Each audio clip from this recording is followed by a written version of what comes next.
Yeah, people want to hear me instead of see me, so that's what counts. They want to see you. All They want to see you. That's right. Okay.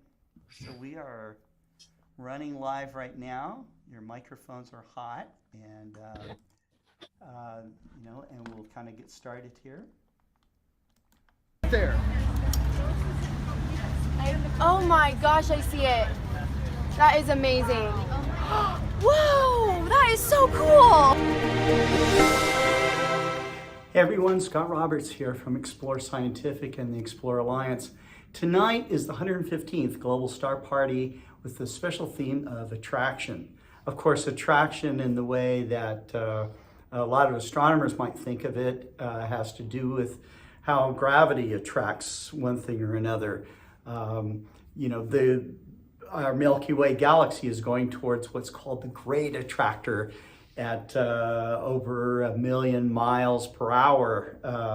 So it's kind of incredible to think that we are moving through space at these unbelievable speeds.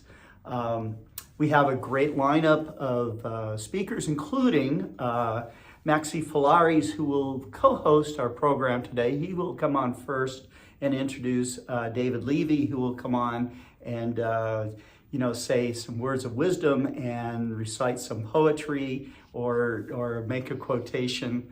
He always surprises us every time. And then we have Terry Mann from the Astronomical League. I think I have the most recent issue of the Reflector magazine. This is what every member gets from the Astronomical League. It's a wonderful publication that talks about all the things that's going on. Of course, Terry will fill us in live today with all of that. And then we have Dave Eicher. Dave Eicher is continuing on with his exotic deep sky objects, and he'll surprise you with his information about galaxies and a quasar, I believe, on this particular event. Then we've got Robert Reeves, who's one of the coordinators of the Texas Star Party. He is going to tell us all about that particular event.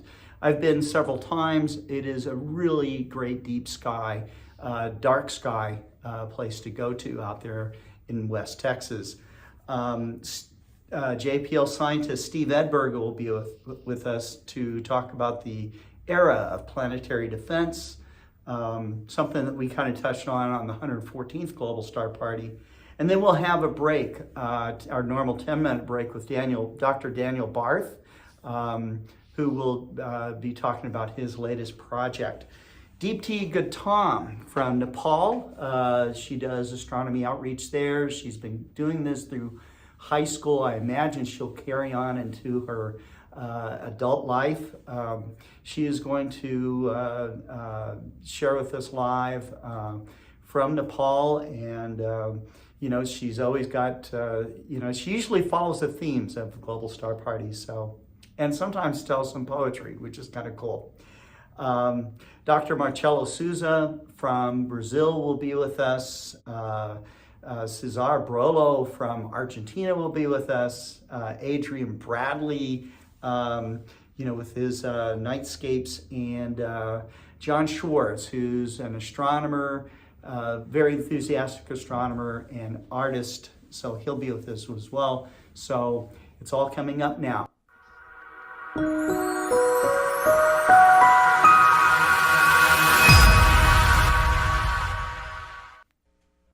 Imagine having a galaxy fall on your head, and you survive the experience.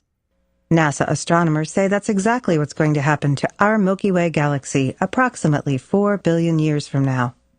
New data from the Hubble Space Telescope confirm that the Milky Way is on a collision course with the Great Andromeda Galaxy. When the mashup occurs, say researchers, it's likely the Sun will be flung into a new region of our galaxy. But Earth and the solar system are in no danger of being destroyed. After nearly a century of speculation about the future destiny of Andromeda and our Milky Way, we at last have a clear picture of how events will unfold over the coming billions of years, says Sangmo Tony Son of the Space Telescope Science Institute in Baltimore, Maryland. Astronomers have long known that Andromeda and the Milky Way were converging, drawn together by their mutual pull of gravity and an invisible dark matter halo that surrounds them both. But no one knew whether the far future encounter would be a near miss, a glancing blow, or a head-on smash-up. It all depends on the amount of Andromeda's sideways motion. A lot of sideways motion would allow Andromeda to sail wide of the Milky Way, missing our galaxy entirely. Less of it would bring the two galaxies directly together. The Hubble team, led by Roland van der Marel of the Space Telescope Science Institute, conducted extraordinarily precise observations of the sideways motion that removes any doubt. Andromeda is destined to collide directly and merge with the Milky Way. Although the two galaxies will plow into each other, stars inside each galaxy are so far apart that they will not collide individually. Instead, the stars will be thrown into different orbits around a new combined galactic center. Simulations show that our own sun will probably be tossed much farther from the galactic core than it is today. Team member Gertina Basla of Columbia University in New York describes what a head-on collision will be like. The stellar populations of both galaxies would be jostled, and the Milky Way will lose its flattened pancake shape. The two galaxies' cores will merge, and the stars will settle into randomized orbits to create a new, elliptical-shaped galaxy. To make matters more complicated, Andromeda has a companion, the Triangulum Galaxy, also known as M33. M33 is a relatively small galaxy, not nearly as large as Andromeda or the Milky Way. Nevertheless, it could play a big role. M33 will join in the collision and perhaps later merge with the Andromeda-Milky Way pair. There's even a small chance that M33 might hit the Milky Way first. Amazingly, Earth and the solar system should emerge from the melee unscathed. We'll just have a new galactic address, and perhaps a night sky with a double helping of stars. It turns out that a galaxy falling on your head isn't so bad after all.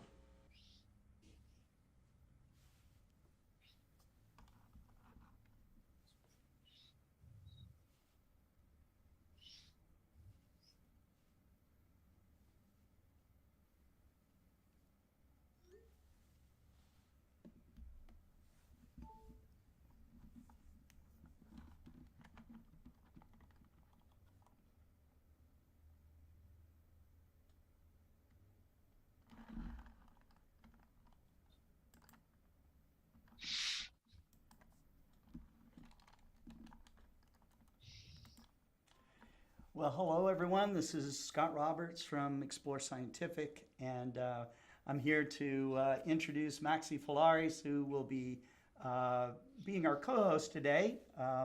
So Maxi, I'm going to turn it right over to you. Thanks for coming on to the 115th Gold Star Party. Well, thank you, Scott. Good night, everyone. I'm glad to be here again. Well, like many people maybe know who I am. I'm an amateur astrophotographer from the Southern Hemisphere, from Argentina. I started almost 5 years ago taking pictures with my cell phone above the telescope, then trying to go further. And now I can get, I could get more, not like professional gear, but I hope one day I could finally reach that. So, but well, you know, I'm really glad to be here, co-hosting with Scott, and of course with the Master David Eicher, Terry Mann from the Astronomy League, Adrian Bradley, the man of the Galaxies pictures, and of course tonight we have a lot of guests, and I think David Levy is, I don't know if Brian connect with us, but if you want, I want to show you what I did in my last couple of weeks, because I couldn't be here. I only going to show you my Instagram page. If you want to follow, give a like or share, because I do this to share to everyone what is outside. even taking pictures to the moon, taking pictures to the deep sky objects, and also taking pictures to planets or maybe nature. But in this case, let me share my screen.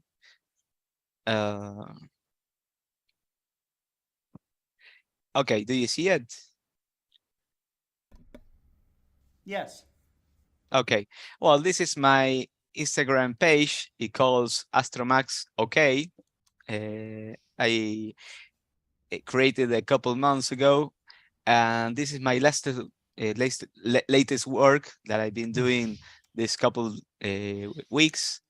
I started with the Comet C 2022 E3. This was outside of my city because it was clearly nearby Mars, but in this case, this is a bright star. So I had the opportunity to capture with the lens and my astrophotography camera. But then I went to Alberti, that is a city nearby mine. When I've been, I stayed 2 nights because we had a long weekend because it was festival holidays here in Argentina. So I want to take pictures of galaxies and of course to the comet. In this case, I did this picture of the C83 or NGC 4945. This is a particular galaxy in the southern region nearby the Omega Centauri global cluster, also the Centaurus A, but particularly this one has a lot of galaxies, mostly elliptical galaxies or really farther away. If you go to my Instagram page, you will have this link that you can go to watch this picture more bigger or with more details. Like you can see, this is a really huge galaxy, but there's a lot of galaxies behind this case. There's one behind this bright star, and this is the elliptical galaxy. And then I captured this particularly southern galaxy. This is the NGC 2997. I think it was nearby Atria constellation, and like the another one, this also has particularly arms and is pretty similar to the M83 galaxy, but that one is more bigger to capture. Anyway, there's a lot of space here, a little shiny stars, and a lot of galaxies really far away. So it's a particular galaxy to capture because you have here the central nucleus because I love that, capture that. And of course, the queen of the night, it was the comet. In this case, taken with my telescope. And that night I did this animation, but I don't know if you can see.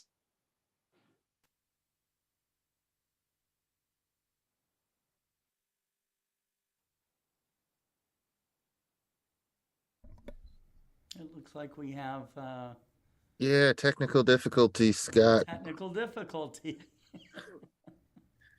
Yeah, his Least the- animation is impeding on his audio. Yeah, could be. Could be. He should pop up when the animation is over, we hope. Yeah, We it's a can't- beautiful sometimes people picture. have to log off and log back in. So this It is was a the, beautiful picture and a very informative introduction. I was enjoying it. Yeah, he does good work. And it was only a matter of time. There it goes. It's only a matter of time before the Southern Hemisphere got their clutches on on E3, and they didn't miss. Right. Well, let's see if Maxi will come back on here. So, but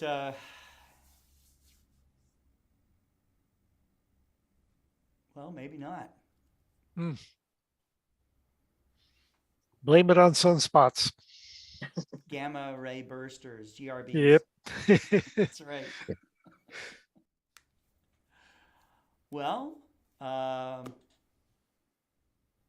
and David Levy is also running late, I think, or has an issue as well. So that's very unusual. I think what we'll do right now is go right to Terry Mann from the Astronomical League. And,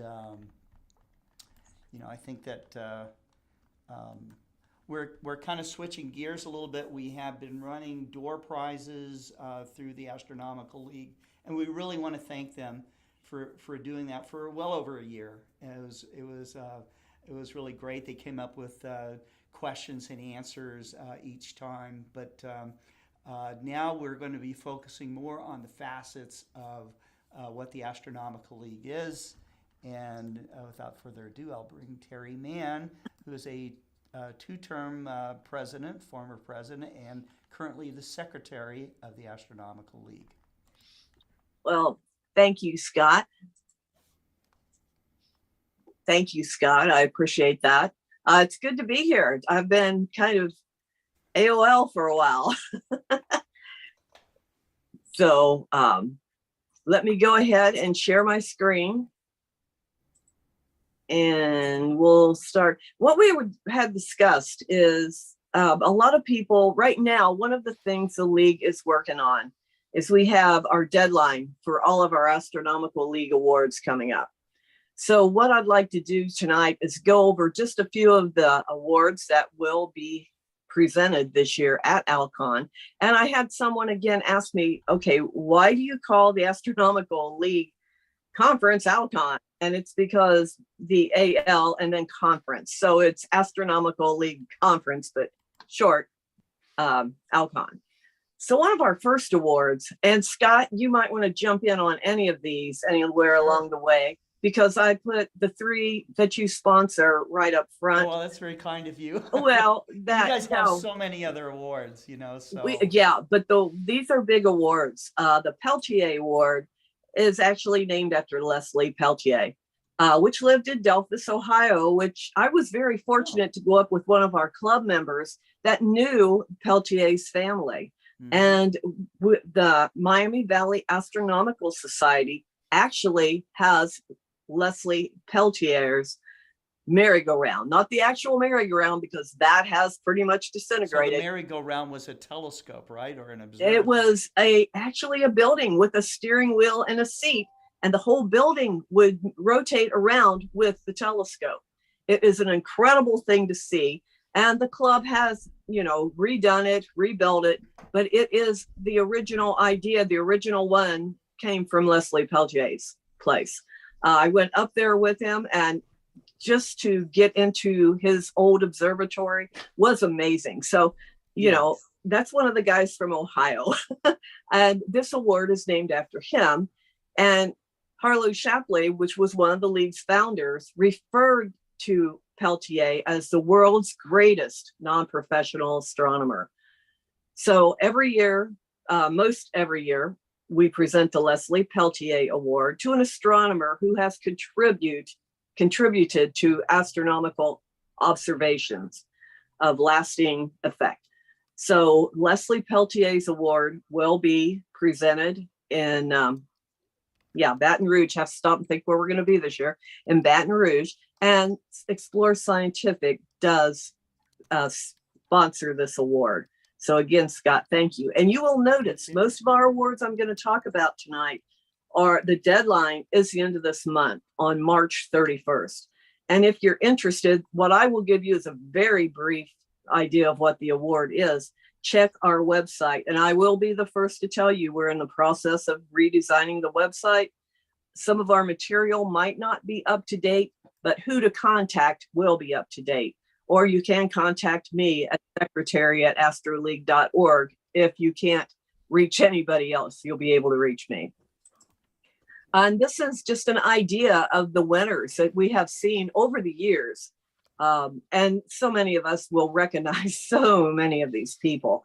Amazing, especially variable stars, planetary. Astronomers there. Yeah, a lot of people we've all met and known. And these are just a few. I mean, every year, as I said, this award is presented. The next one, another one that Explore Scientific sponsors, and that's a National Young Astronomer Award, which we call NOYA. This recognizes outstanding work of amateur astronomers of high school age. And some of the projects that we have seen come out of these kids is amazing. These guys really love what they do, and you can see it in all the work that they turn in. But the applicant must be a U.S. citizen and enrolled in high school between the ages of 14 and 19. And there are just endless possibilities here. This is an incredible award. As I said, Explore Scientific sponsors. There is a telescope that goes along with all of this. The first place winner, and I believe the second place winner. There's all kinds of perks that goes with this. But the main thing is this really touches the younger people because they realize, and we all want them to realize, they add a lot to the astronomical community, whether it's the league or school or clubs or wherever, they add so much. And as you can see, as you read some of these titles, just how complex some of their topics have been. And I mean, it has been amazing. They present at every ALCON. There is an afternoon or a couple of hours that the winners of all these awards will present what they have won, their title, what they have won with. And to listen to them talk about their projects is just unbelievable.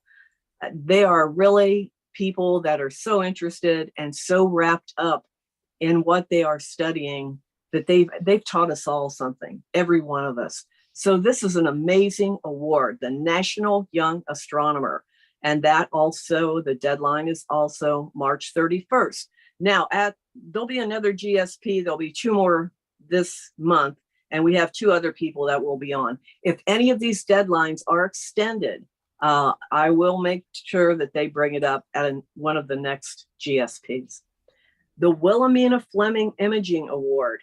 This is pretty much a brand new award, which also Explore Scientific also sponsors. It just started in 2021.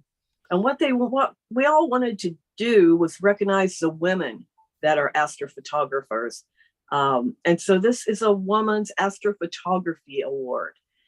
And like I said, it started in 2021. To be eligible, and naturally, you must be a female, 19 years of age, and a member, at least 19 years of age, and a member of the Astronomical League. This is a really cool award, and look for it. We kind of, since it's so new, we've tweaked it just about a little bit every year, and we might tweak it a little bit more this year. So we'll see exactly what's going to happen, but please look at the website, contact me if you need to, and I can probably answer any questions. If I can't, I will find the answers out. This is a pin that the women that enter for this award will receive the very first time they enter for this award. And then there are also beautiful plaques. I wish I didn't take a picture, but I should have taken a picture and put that on here. This is an incredibly fun award. And to get the women together that shoot all of this, it is amazing to see just, what is being done. But it's really great when we can also get with all of the men, everybody that does astrophotography. You get us all together and we can all geek out at the same time. And, the women are just as much as men. And it is just an amazing award. And the guys too. We really appreciate the men that do this. But this one was just kind of set up for the women. Mm-hmm. Jack Horkheimer Youth Awards. We have, I believe it's 4. In the suite of Jack Horkheimer Youth Awards. Now, this is from the Horkheimer Charitable Fund, sponsors 4 youth awards annually. 2 are service awards, 1 is an imaging award, and 1 is a journalism award. And Jack Horkheimer left this for the league because he wanted to continue on recognizing how important the youth awards were. So one of them is the Horkheimer Smith, which is named after Arthur Smith Jr., the 13th president of the league. And it was the person that inspired Jack Horkheimer's interest in astronomy. Second one is the Horkheimer Dioria. Many of us knew Tippy Dioria. It was named after him. He was just an incredible force for the Winter Star Party. Horkheimer Parker, Don Parker, everybody. Don was an amazing imager. Don would just, you could stand beside this man and learn something. So this imaging award is named after Don Parker.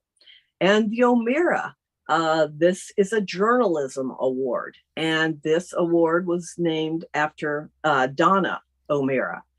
And this is for a person of 8 years old to 14, composes a 300 to 500 word essay on any science topic.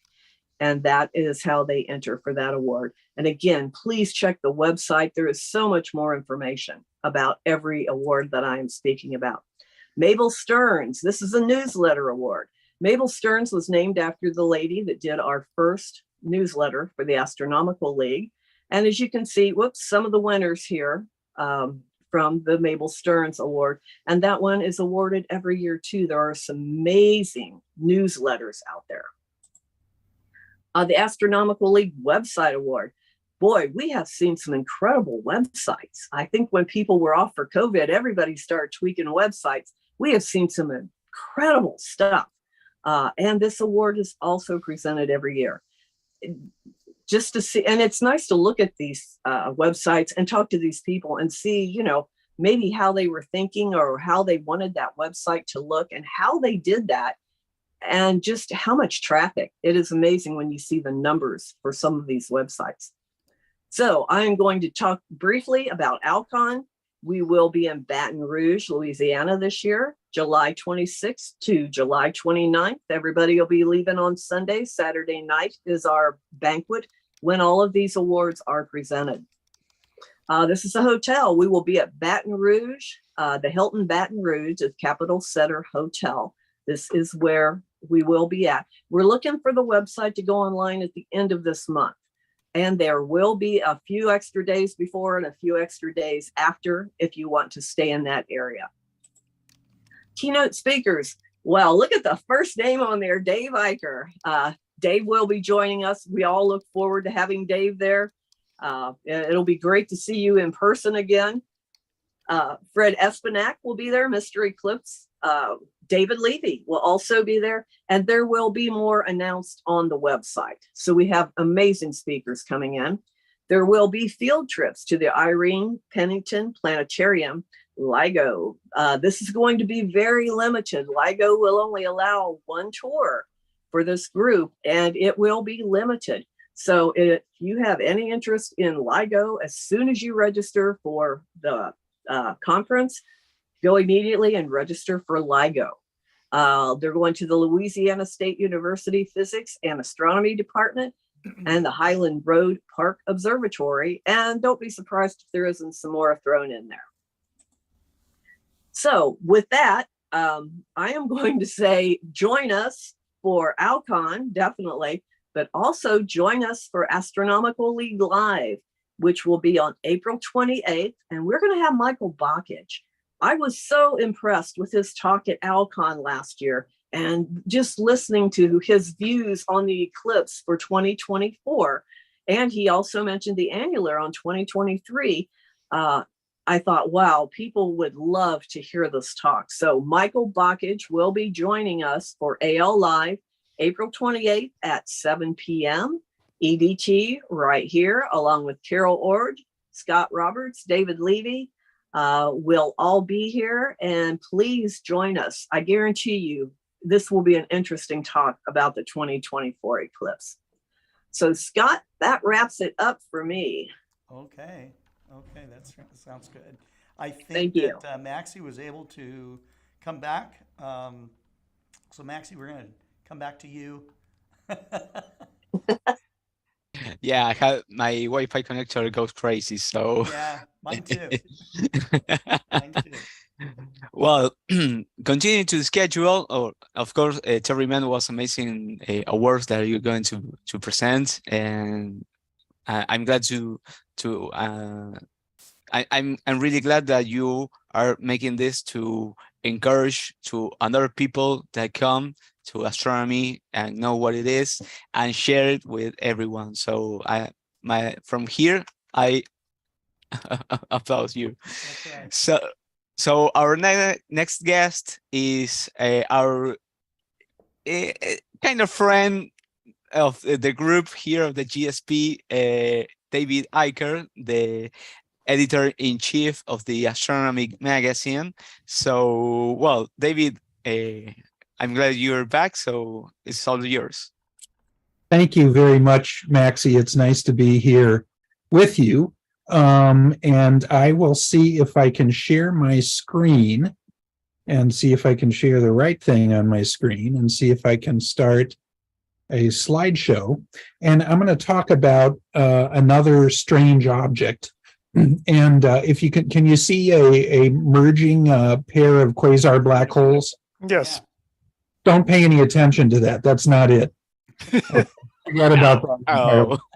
This is really Not an what he's going to infamous. talk about. Wipe that completely out of your mind. Okay, entirely.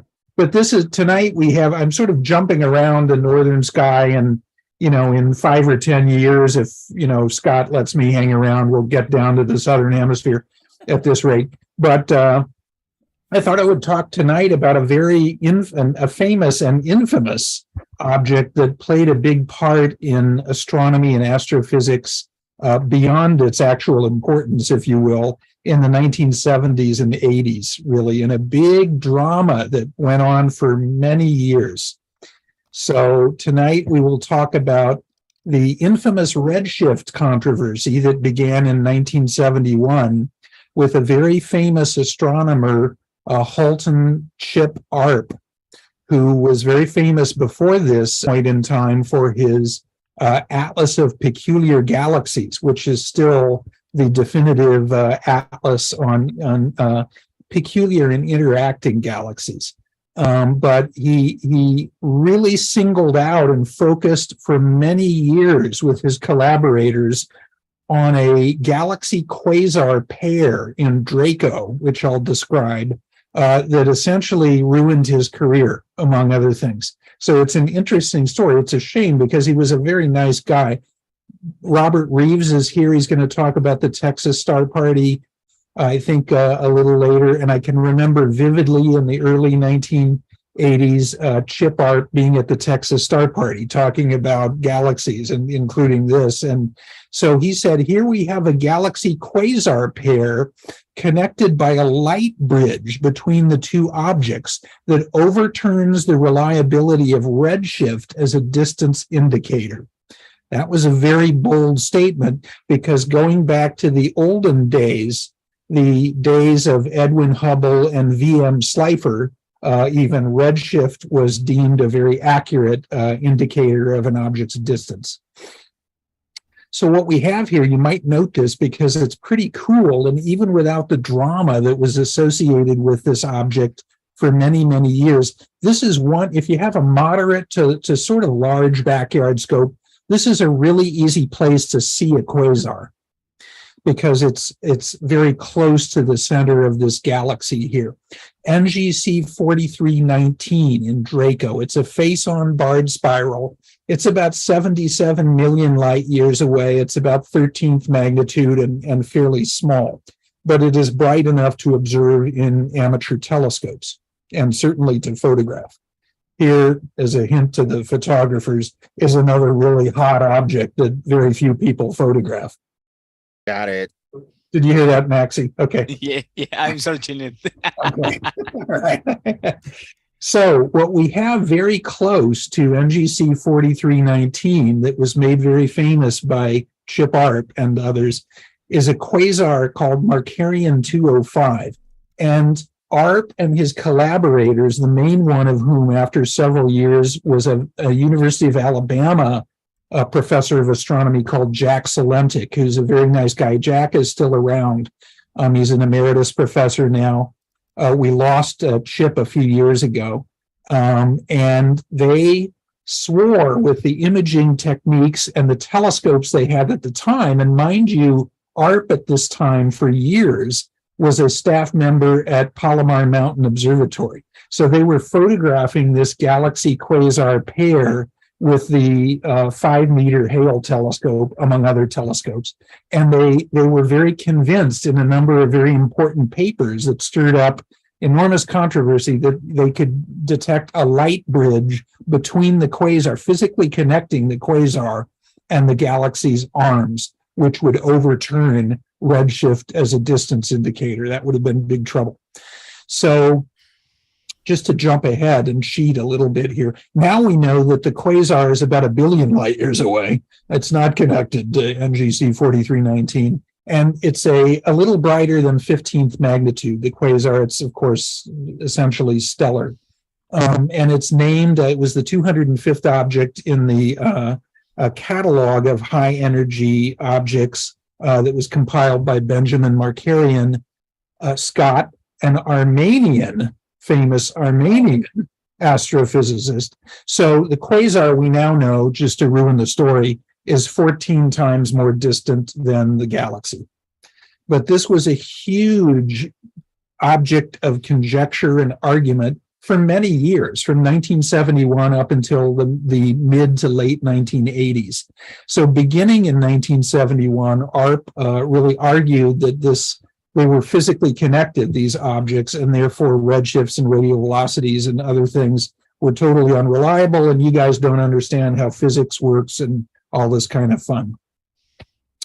Well, in the end, unfortunately, because he was a very, very nice guy and he did a huge amount of great work with galaxies especially, but in the end, this effort that went on for 20 years nearly essentially ruined Chip ARP's career, and he lost all of his funding. He was unable to publish papers in the United States in the journals, and he was in essence chased out of the country, and he went over for his final years as an astronomer in sort of exile, if you will, at the Max Planck Institute in Germany.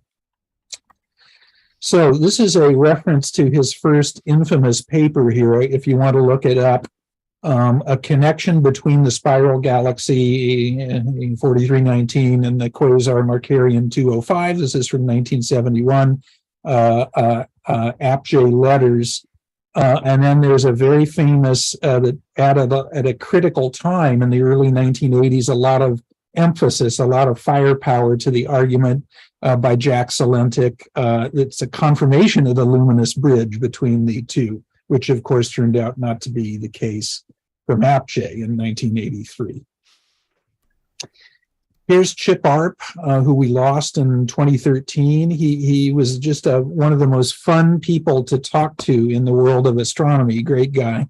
Jack Salentik, this is an earlier picture of Jack, but he's still around, kicking around. And you can see at the time the image that they presented, and the quasars at upper right there, and the edge of the galaxy at lower left, and you can see, what they imagined to be a sort of a tenuous light bridge of pixels, and you can see that in terms of collecting pixels, even compared Maxi to what you do now, they were really on the outer limb to the edge of reality there in terms of pixel counting and interpreting this kind of stuff.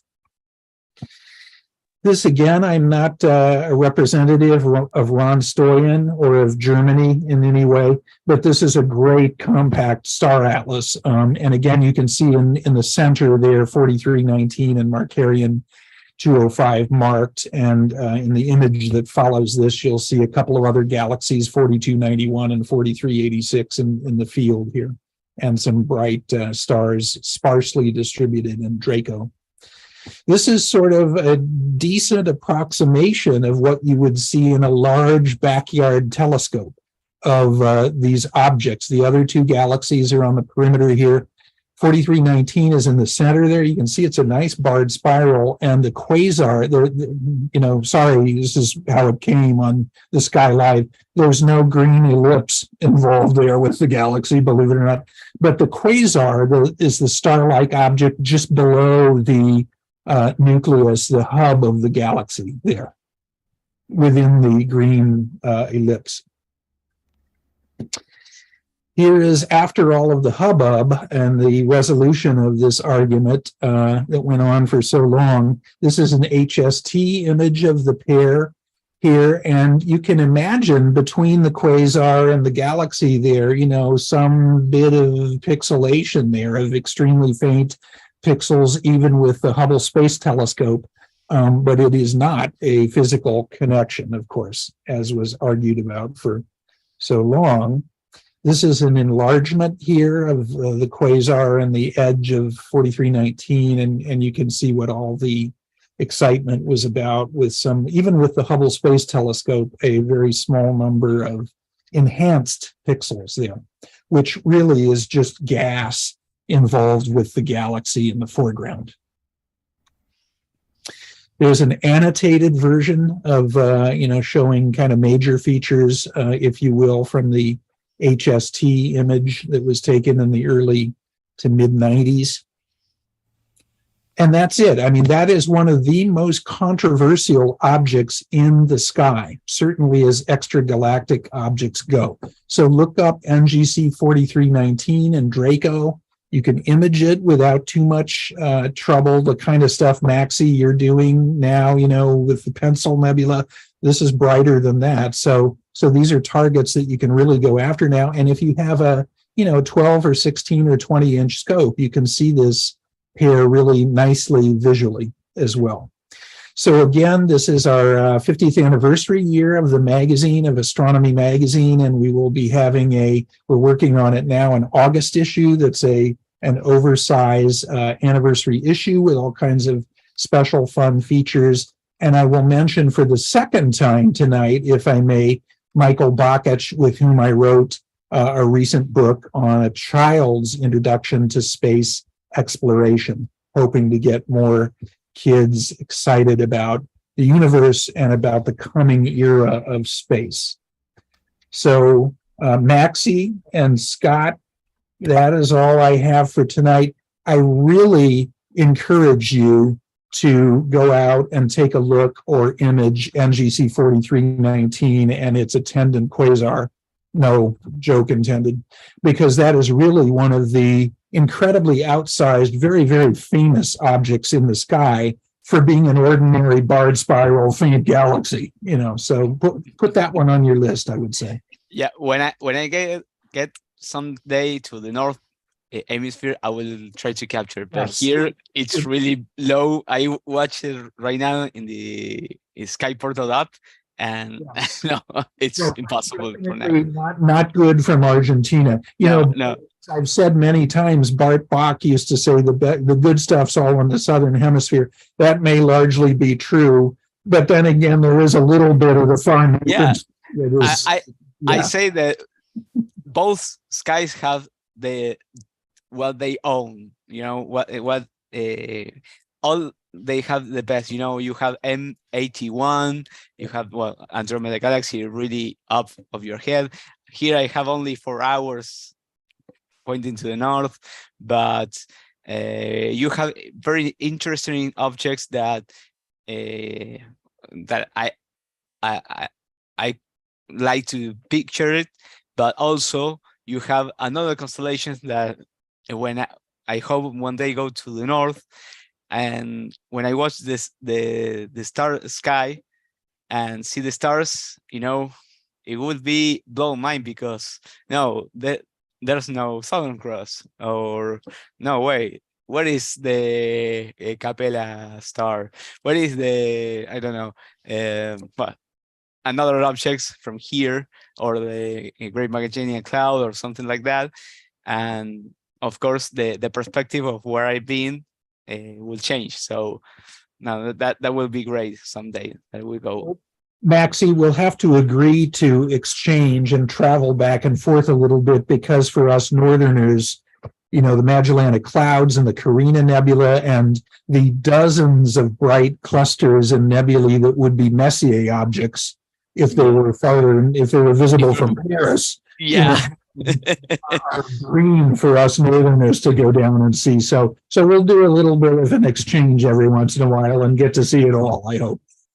And of course, when here is the winter, you will have the center of the core of the Milky Way above your head. So that's really blow mind. You will see with the pure darkness and detail of the clouds and stars. It's unbelievable. Absolutely. Being in the Atacama, in Chile, which is where I spent the most time in the far southern hemisphere, being used to Sagittarius being down here at 25 degrees elevation when it's overhead. Yeah. You put your chair, put your back there, and you see only watch it like that, like a movie. That's very different than even the southern United States. The galaxy overhead, that is a dream for us. Yeah. Well, thank you, David, for joining us tonight. And well, let's continue. Scott, what do you think? Okay. So we are going to bring on Robert Reeves. Robert is someone that's involved with deeply involved with the Texas Star Party. He has been for a number of years. He also happens to be an expert on the moon. He understands the moon and its terrain, and his photography of the moon. I call him a solenographer, okay, because he's truly a lunar expert, okay. And I always respect those guys because I can name a few craters, but the guys that can look at a crater and look at the craterlets and tell you everything that's going on with these features, I think they're really amazing.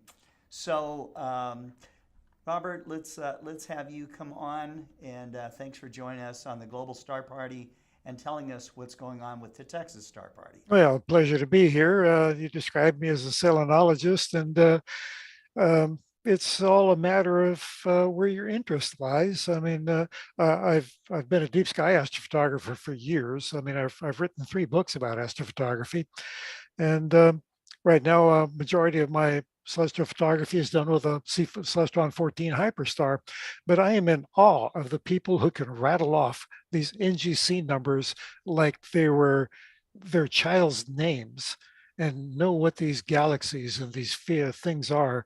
That's a different realm for me. The moon is my bailiwick, of course.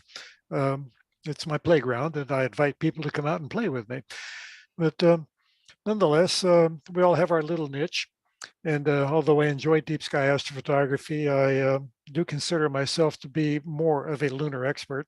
And I enjoy spreading the word about the moon, especially since Artemis will soon be taking humans back to the moon. Next month, we will learn who the crew of Artemis 2, who will loop around the moon soon, who they will be. So it's going to be in our face, real stuff going back to the moon. But in the meantime, we've got the Texas Star Party. Texas Star Party, I'm proud to say, is the second oldest national astronomy convention in the United States.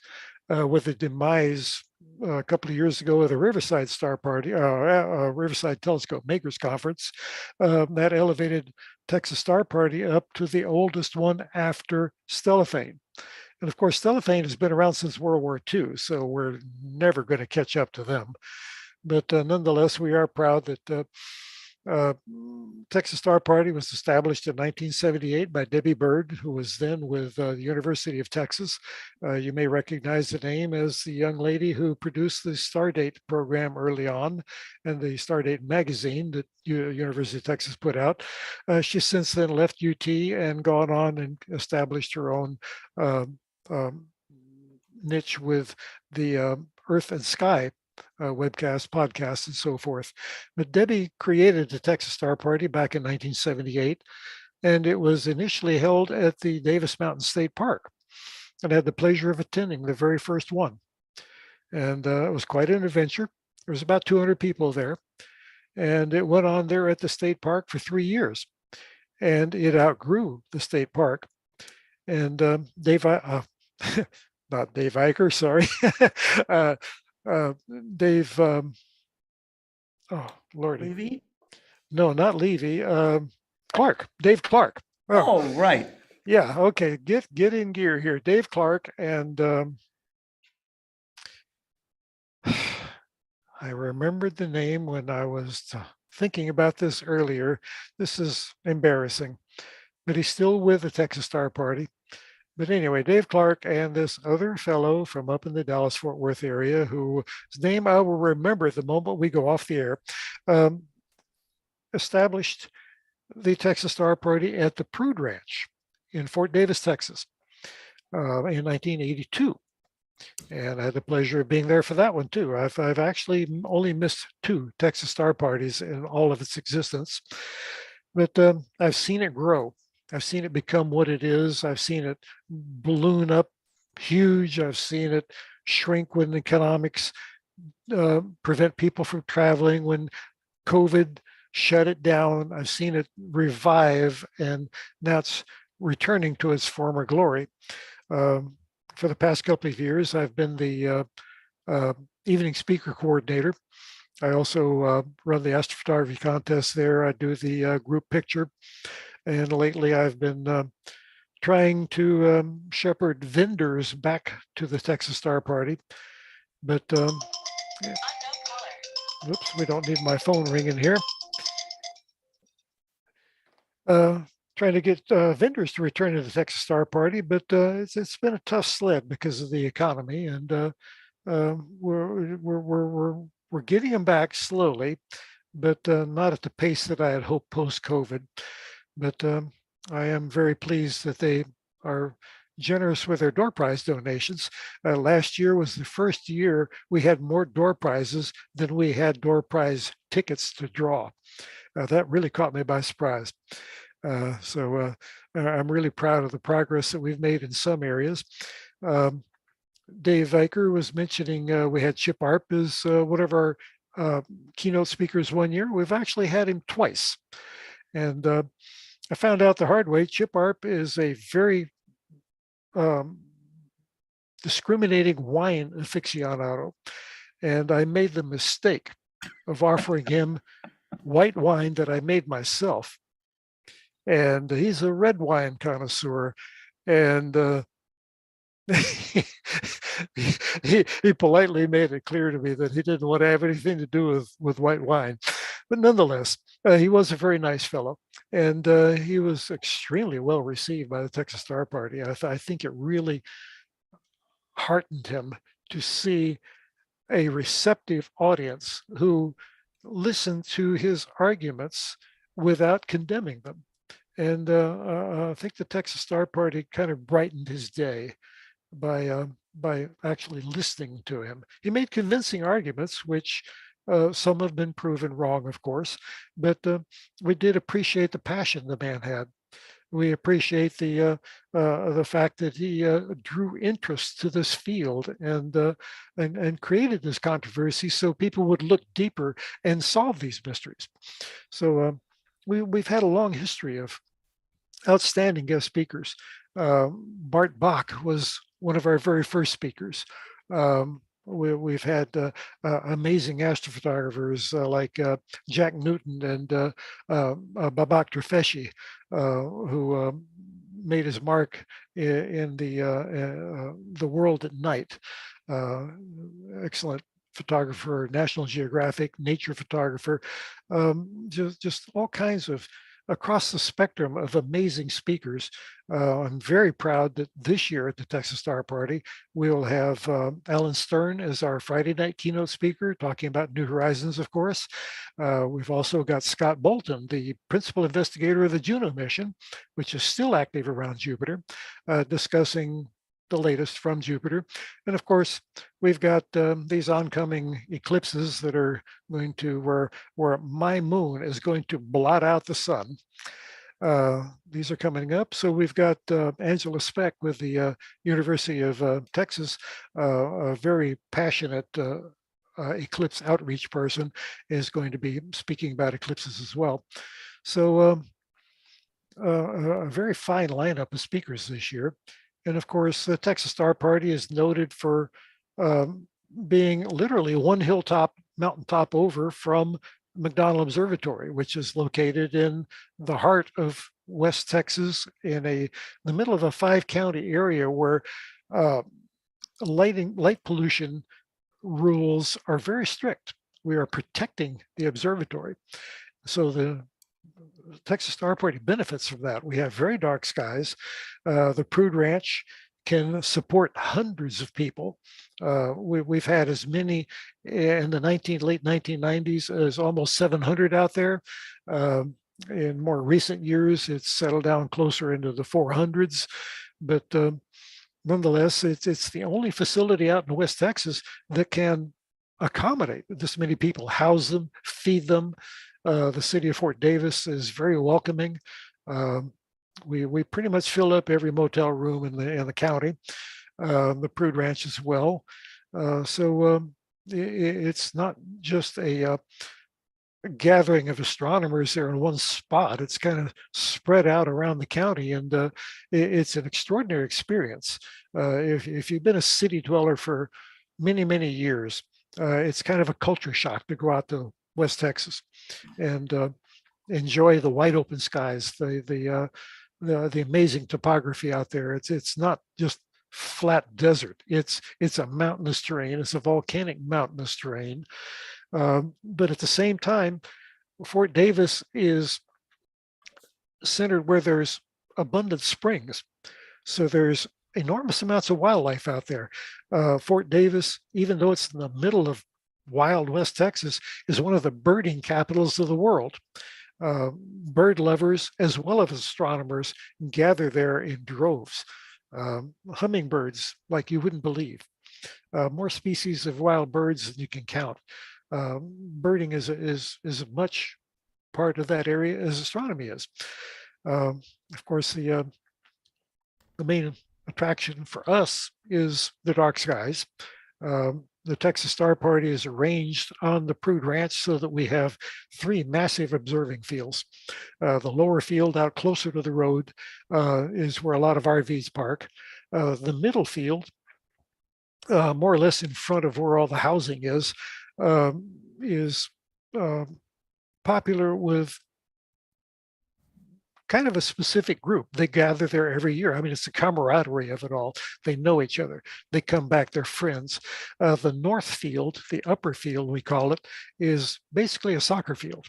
And it ends up having probably 150, 200 telescopes on it.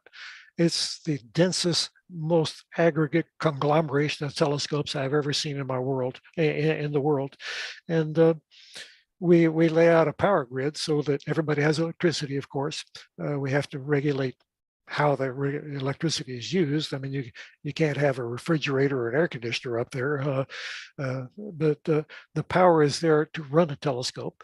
So we've got this amazing collection of hundreds of astronomers from all over the United States that come together in one group and congregate and enjoy each other's company and tell their stories.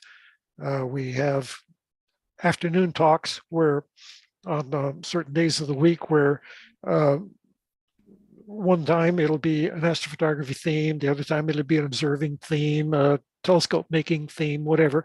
But talks by just the individuals that attend and wish to speak about a certain topic. And then in the evenings, of course, on Monday through Friday, Tuesday through Friday, I mean, we've got these keynote speakers.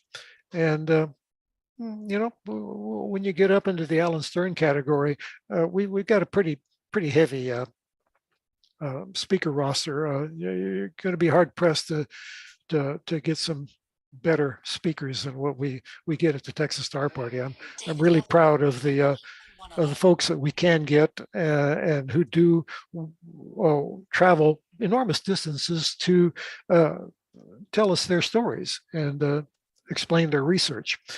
So an amazing gathering of friends. It's been going on since 1982. This will be the 41st year on the ranch, I guess. And those who go away with amazing memories.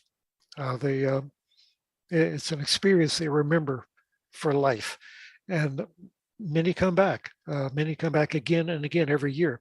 I understand if you live up in Vermont or way over in Washington State, it's a tough sled getting down there, and you won't be there every year. But there are people that we see year after year after year, and it's just like family. So it's an amazing congregation of people, like-minded people, astronomers. We all think alike. We all understand each other. It's an amazing camaraderie. So I invite you, if you have never been to the Texas Star Party, it's not too late. Jump in there. So far, we've got a little over 400 registered. There is still room for more. So Texas Star Party, let me look at my calendar, is May 14th through 20th this year. So if you have ever wanted to come, we are welcoming you. The Star Party initiated again last year after a several-year COVID hiatus. It went off without a hitch. Everything worked great. And this year, I think we've lubricated the wheels, and we'll get it going even better. So if you have any groups have any questions about it, I'd be happy to address that. Where can they find the website? TexasStarParty.org. Texas Star Party. TexasStarParty.org. I'll put it in here. There we go. But a lot of people chimed in, Robert, about the Texas Star Party, and what a great event it is. It is. I will tell you, it's also my first big star party that I went to. I went there in 1983, and really enjoyed it. It was just so dark, and the skies can be actually unbelievably still as well. And so. David Levy or one other. And sounds like David Levy is calling in here. Okay. All right, David. So I'll put you on speakerphone here in a moment. Okay, if you'll just hold on. Okay. So, anyways, we've had a couple of technical difficulties, but David Levy is going to join in for a couple of minutes by phone. So, okay.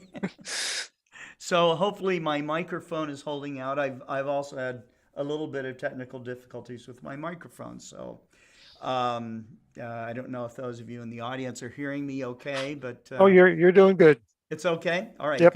Good. Okay. So let's, Robert, thank you very much. I'm going to bring David on for a couple of minutes, and thanks for giving us all that background information about Texas Star Party. Okay. Let's just put it this way: if you don't go to TSP, you're really missing out. That is absolutely true, and I appreciate you letting me speak. I'll turn it over to David. My dinner bell is ringing. I'm going to have to head off for dinner. Bell. Yeah. Really quick, Robert, you didn't mention one thing: Omega Centauri.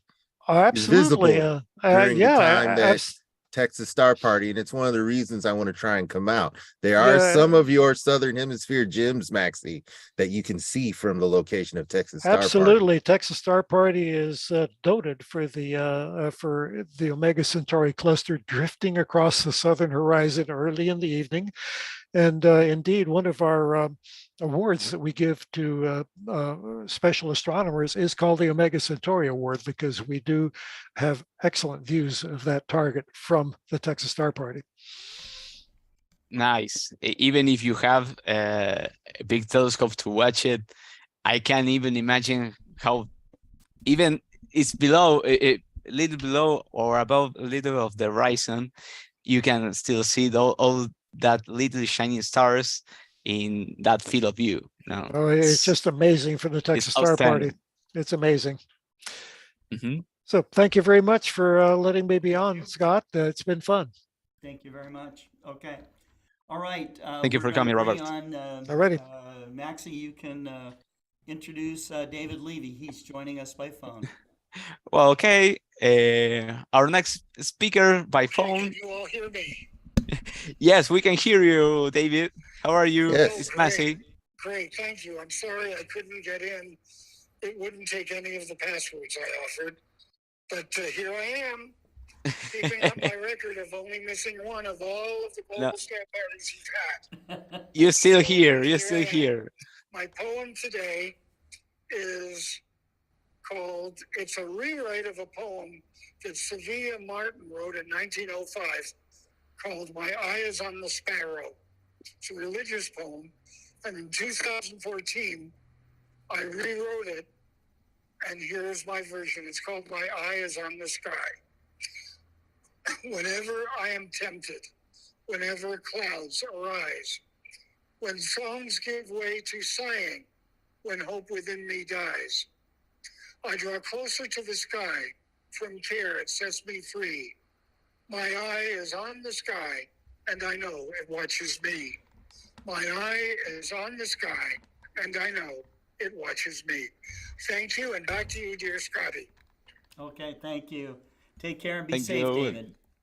Okay, thanks a lot. Take care. Bye-bye. See you. Take care, David. Okay, all right. So, think you cut it off. well, that was good. You know, that's one of the things that that amateur astronomers are known for is their persistence, even in the face of difficulties. So, anyhow, Maxi, up next is Stephen Edberg. Are you familiar with Stephen? I think. Hello, Stephen. Hello. Thanks for coming. No, I think he's an Explorer Alliance ambassador, and I think he's an ex-engineer from the GPL. JPL. I'm yes, right, he is. or That's right. so. Well, it's a pleasure to meet you, Stephen. My name is Maxi from Argentina, from the south.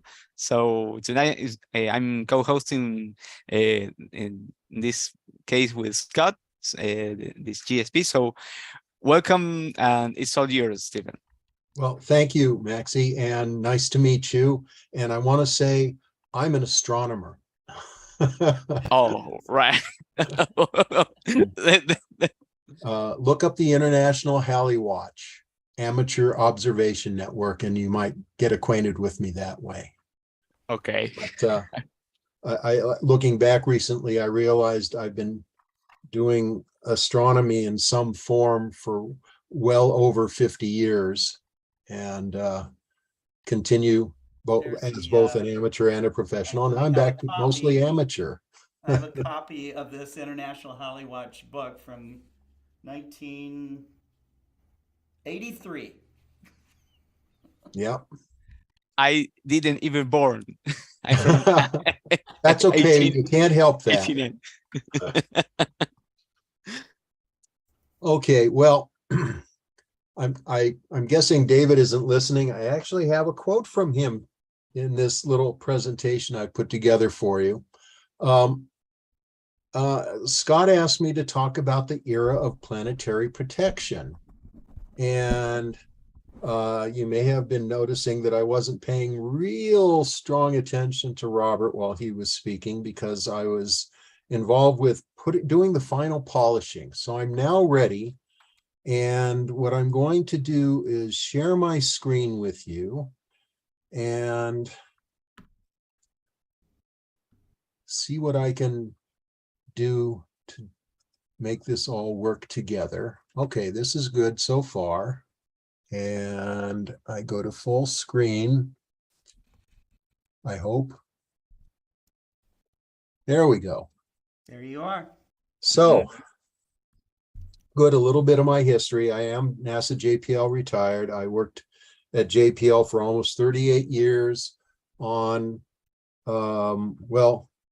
sun, comets, asteroids, Jupiter, Saturn, and well, everything out to the edge of the universe, if you could count the Space Interferometry mission. So I've been involved in astronomy a long time at various levels. And actually, I have had more than an indirect participation in at least the beginnings of planetary protection, as you'll see in a few minutes. Scott, I'm going to try and stay on my little time here, so bear with me, but I'm doing my best. So this is actually just a very short presentation, one that I hope I can actually grow and use sometime. But when we talk about planetary protection, first of all, we want to know, is there a threat? Short answer, yes. How big is the threat? There is, well, it depends on how you look at it, and I'll explain that. What could happen? A little or a lot. And again, I'll explain that. And what can we do about it? And I will end up showing you an example if all goes well. So, continuing on, is there a threat? And the answer is, just on February 23rd, the moon took a hit from something that was probably not much bigger than a desk, and probably created roughly a 10-meter diameter crater where you can see the white dot right here. This was a lunar impact taken by, and I see that I left off part of the caption that I would have included, which is credit. It was a Japanese astronomer associated with museum who's been doing this, I think, for a while, and he managed to capture this. This is just one of many, but I suspect this is about the brightest one we've ever seen. That's my estimate, is based on the ones that I have seen. People have been trying to do this for probably 20 years or more, but the events are few and far between. Just the same, it's a pretty fun and interesting thing to do.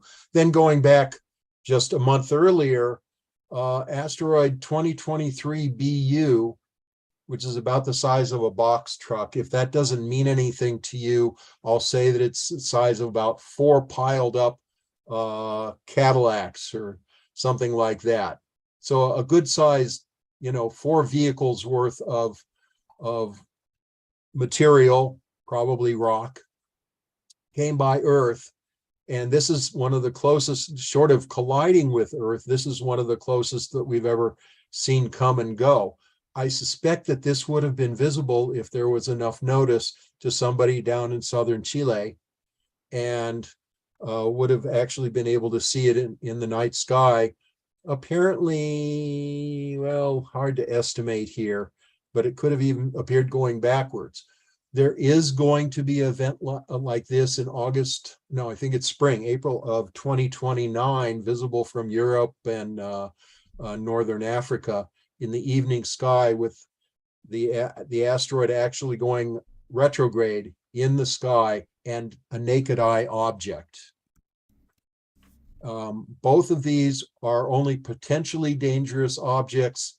The one that's coming in 2029 was actually a significant concern at that time, but additional observations, and especially some radar observations, have said it's not going to impact us for at least several hundred years, I'll put it.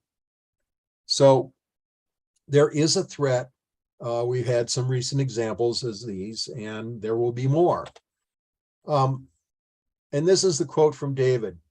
As you know, he is besides being a poet and astronomer, he was one of the co-discoverers of Comet Shoemaker-Levy 9.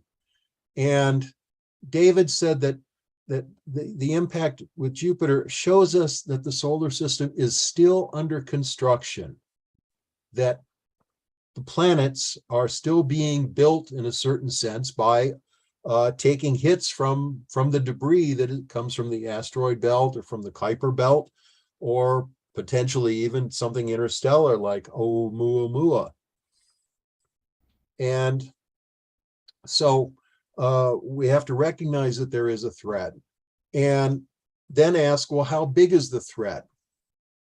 And I think in some ways it may have been first recognized that something odd can happen back in 1972, when the Great Daylight Fireball, you can see a picture of it up here. I'll just circle it. I hope you can see my cursor, my pointer.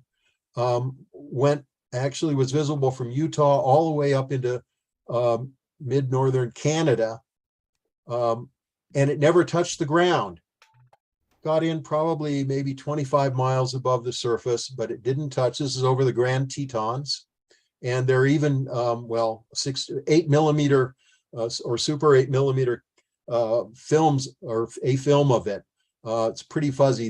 That's why I decided not to use it. This just looked a lot better, and you can get the idea. Then back in on the 6th of October of 2008, an object was observed 21 hours before it was going to hit the Earth, and sure enough, it exploded over Sudan as anticipated. And nobody actually got any pictures of it, but there are some pictures from security cameras of a railway station where you can see the flaring of the fireball when this came down at 2:46 UT on the 7th. A few weeks later, Peter Jenniskens had an expedition pulled together with scientists not just from the US, but from Sudan itself. And they went out and found fragments of it. This thing exploded with about the energy of 1 kiloton of TNT. Jeez. And this is what was left. They may have found a few more fragments, but there wasn't much left. It's still pretty hard for something to make it through Earth's atmosphere. But if it's bigger, it's got a better chance. And I'll just remind you that, and I got to see that I left off the date here, but it was February 13th of 2013 that the Chelyabinsk fireball went through the atmosphere and also exploded. The explosion, and I left off the pictures here, caused about 1,000 casualties, mainly from flying glass, because either the sonic boom or the explosion sound itself had enough overpressure to fracture glass built windows in the city. And so there were quite a number. No, I do not believe there were any deaths from it. But it gives you an idea. This fireball was likened to be as bright as the sun, and I can relate to that. Back in 1960, this will give you an idea how long I've been at this. I remember being driving with my father on Roland Avenue and waiting at a stop sign at Hollenbeck Street, close to where we lived, when we were looking to the west, and we saw a fireball that was every bit as bright as the sun, as bright as the setting sun at that time. So that can really happen. The big event up to the really even to date is the Tunguska event of 1908, June 30th, where hundreds of square miles of forest were flattened by the explosion of an object. There is still apparently quite a bit of debate over that. It was first thought to be, well, just a meteoroid and hit the ground, except that nobody could ever find any fragments of it. And that's still possibly true. I was just seeing a headline as I was preparing for this that maybe somebody has found some, but I don't know if that's true or not. But in any case, this thing hit with several times the explosive power of the nuclear explosion over Hiroshima in 1945, and that was about 20 kilotons. While I was at JPL, Zdeněk Sekanina analyzed this and concluded that it was not, in fact, an asteroid, but a comet, because it simply could not have made it to the Earth's surface. Just the overpressures would have destroyed it in flight through the atmosphere. But as I say, there's still a lot of debate about it. I thought Zdeněk had made a pretty good case for that. So it can cause a lot of damage, and it's worse. let's start with Meteor Crater, Arizona, or the Canyon Diablo Crater, or the Barringer Crater, as it's sometimes called. Barringer being a businessman from Philadelphia who was convinced that there was an iron meteorite buried right in the center of that crater on the left. And he was going to drill down and make a fortune mining it. Well, that didn't happen. I had really the pleasure and good fortune to be able to be escorted by Gene Shoemaker, who established that this was a meteorite explosion crater. And I accompanied him on a day hiking through the crater, looking at what happened there. This is about 1,200 meters across, and we think, okay, well, that's a big hole in the ground, but it was like 50 miles or 60 miles or something like that from, I'm sorry, I should say that in kilometers, 100 kilometers or so from Flagstaff, Arizona. But as we were talking, he pointed out that 50,000 years ago, when this thing actually was formed, the explosion itself probably caused damage all the way to where Tucson presently is. Mm. This was a major multi-megaton event. And then you look to the right there, and the Manicouagan Reservoir is a late Triassic impact. That is it's over 100 kilometers in diameter in Canada, preserved to this day, 200 some odd million years old. And that was certainly a major event. And I want to spend a little bit more time on this and just mention what we saw as recently as 1994, causing, well, I don't know if I'd call it damage to Jupiter, but certainly there were changes that were visible for over a year in its southern hemisphere, where the explosions occurred with the comet Shoemaker-Levy 9 fragments hitting it. And I'm focusing on G over here, which if you see in the group of 4, you can see this crescent structure. I have to tell you, I was looking at this shortly after the impact of G, and I got a moment, and it really was just a moment of good seeing through Rick Schaefer's 20-inch Dobsonian telescope, and I saw that crescent and the large dark spot for just a moment. It was unbelievable. Most of the time it was just a black spot, and that's the way they looked through most telescopes, but I just lucked out with that moment of seeing. At the time, shortly thereafter, somebody, actually an astronomer from Lowell Observatory, came out by transplanting this explosion structure onto Earth. And that's what you see here. And it literally has wrapped around our whole planet. And that is a measure of what can happen. On the right, just because it was interesting, I thought I'd show you what the Galileo spacecraft could see. It was looking at Jupiter from a different angle. You can tell even just how much of it, not so much with these, but we had a much more full Jupiter than what Galileo spacecraft was seeing. You see a gibbous Jupiter, and it was actually getting direct views of the impact. We have to understand better what was happening, because it was complex. But this is the results of that impact, at least before and then during through there. So these things can affect whole planets, and certainly parts of them. And has it ever happened here? Well, one answer to that question might be illustrated by this. There are, rocks. They don't look like rocks. They look like obsidian that's got odd shapes in various parts of the world, as you can see, going by names like Philippinites, Australites, and Javaites and Indochinites, for example. And that's that large bluish area over here. That's called the Australasian strewn field. Bosumtwi crater, which we think probably originated at what's now buried crater approximately here.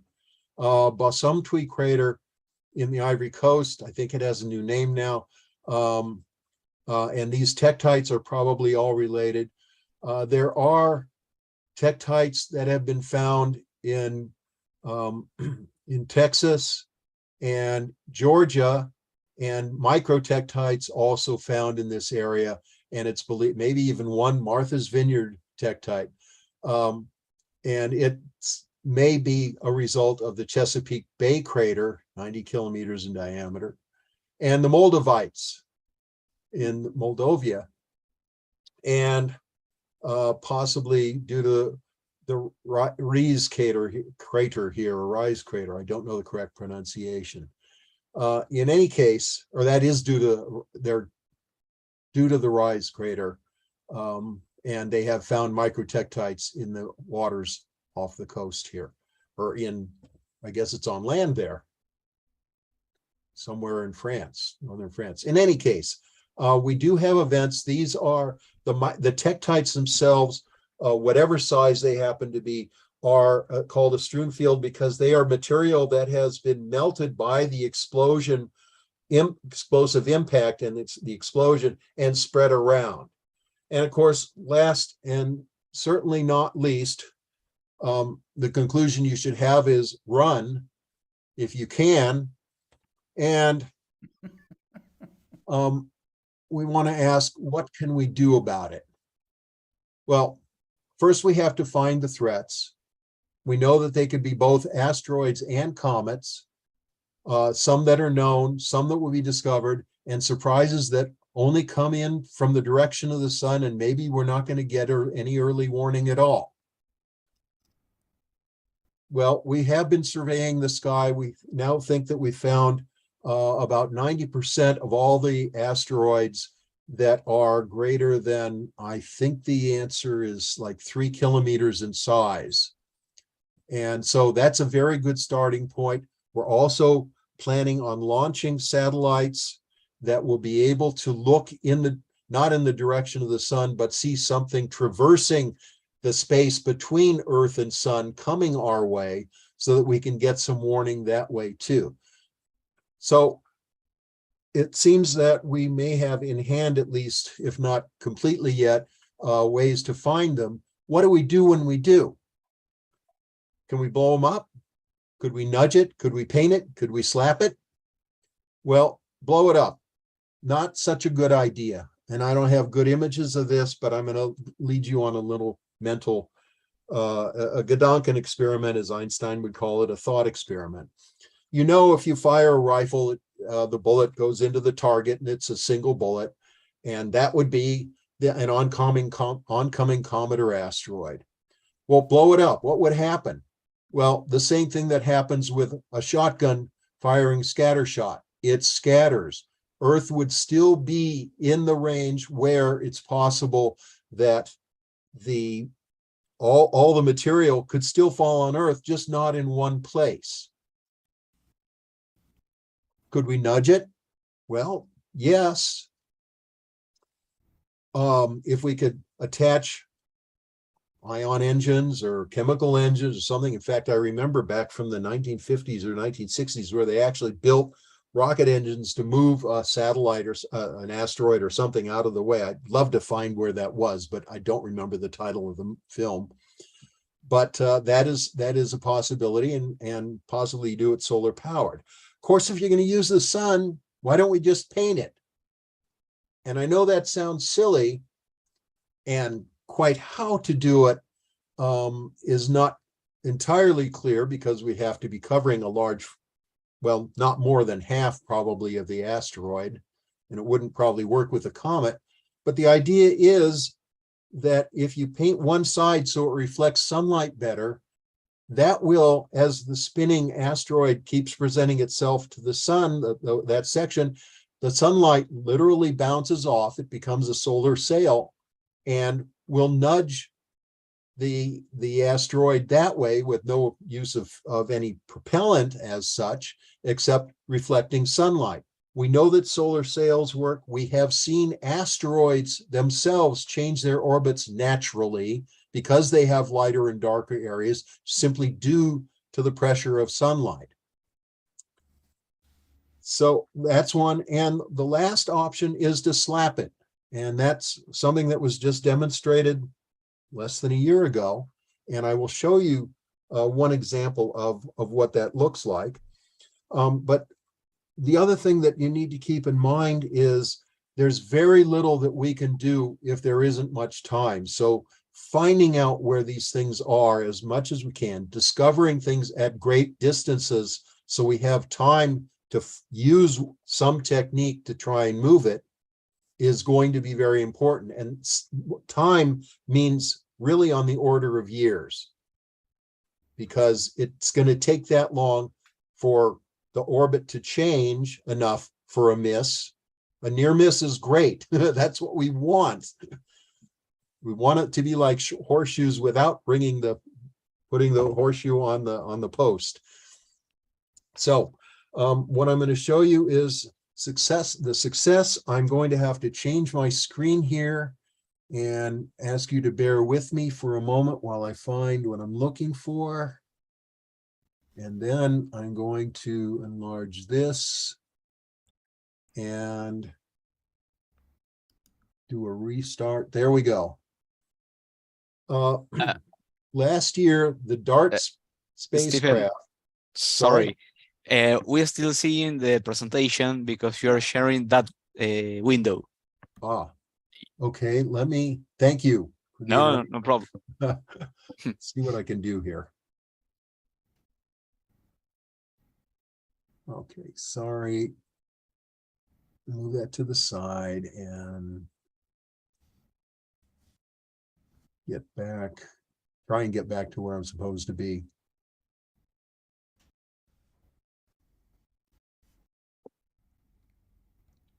Here we are. Okay, I'm gonna new share. Got it. Okay. I hope. No. Yeah, unfortunately, we just see your. There There we you go. There you go. There we go. Okay, here we go. So let's try this again. This is what happened when the DART spacecraft hit Dimorphos. Now, what was done here, you don't see it, is that Dimorphos is actually a small companion, a satellite of another larger asteroid. They're both in solar orbit. They are no threat to Earth at any time.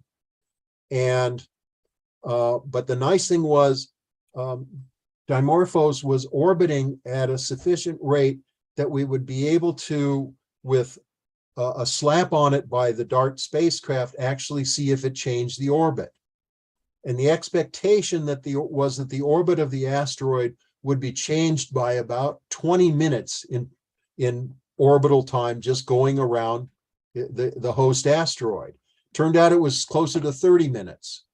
So the experiment worked, and something like that could actually be done with enough time to actually move the asteroid so it will not impact Earth and save us.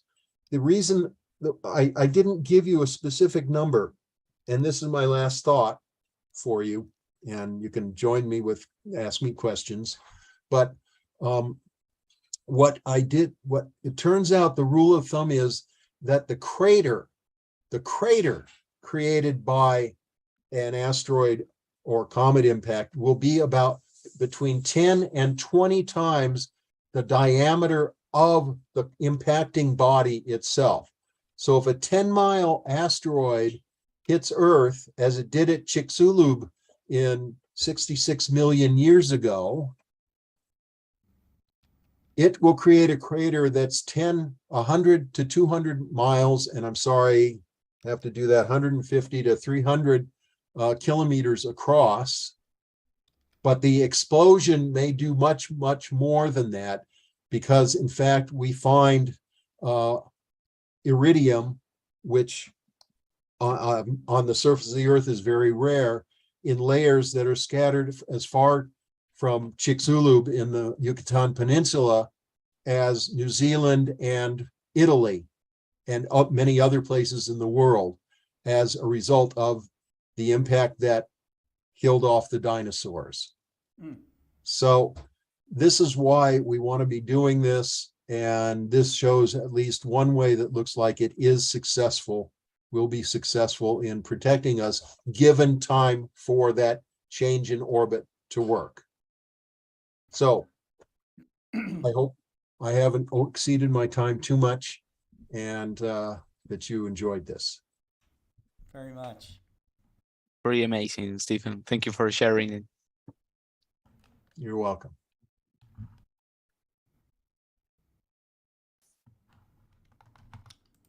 Okay. All right. Great. Steve, thank you again. You're welcome. Going back to Maxi, and Maxi, at this point, we'll take a 10-minute break, but we are giving that break over to Daniel Barth, who wants to talk about the his special project, the Eratosthenes. Am I pronouncing that correct? Eratosthenes. Yes, project. Eratosthenes project. Hi, Daniel. How are you? Hey, Maxi, how are you, bud? No, it's going great here, and I'm hoping I'm posting a link for everybody in the chat right now. I just wanted to remind everybody, because the time is finally here, the Eratosthenes project. And here's the simplest form of the little gadget. All you need is a stick. You can measure how high it is. You want to see how long the shadow is when it points exactly north. That means you're doing it local noon. You tell us your time and your date, and you ask your phone, you ask Siri, please give me my latitude and longitude where I'm at. And you go to the link we just gave you there, post your results. We're hoping for a big response. We're hoping for a big database. I'm hoping that the Global Star Party audience can get us 1,000 data points. That's my hope. I'd be excited with 100. I'd be over the moon with 1,000. But I know we have the audience to do that. And so sometime this week, make your little gadget. This is just a couple of cardboard triangles glued up in the corner there with some hot glue and a pencil. Very basic. You can make this out of a pizza delivery box or a piece of cardboard from an Amazon box. And you have it ready. You go out, you line it up with your compass on your phone. And when your shadow crosses the line, you measure it, you send us your data, you're great, you're golden. And anytime this week works. So I'm not going to take up a bunch of time, but and I've got to get some other work done, and I've got early classes tomorrow. So going to be a short visit for me tonight, and thank you everybody, and appreciation to all the Global Star Party people who voice support for this. Because Daniel, may yes. I ask a question, please? Yes, sir. Stephen. Yeah. Are you concerned with magnetic north being different from geographic north?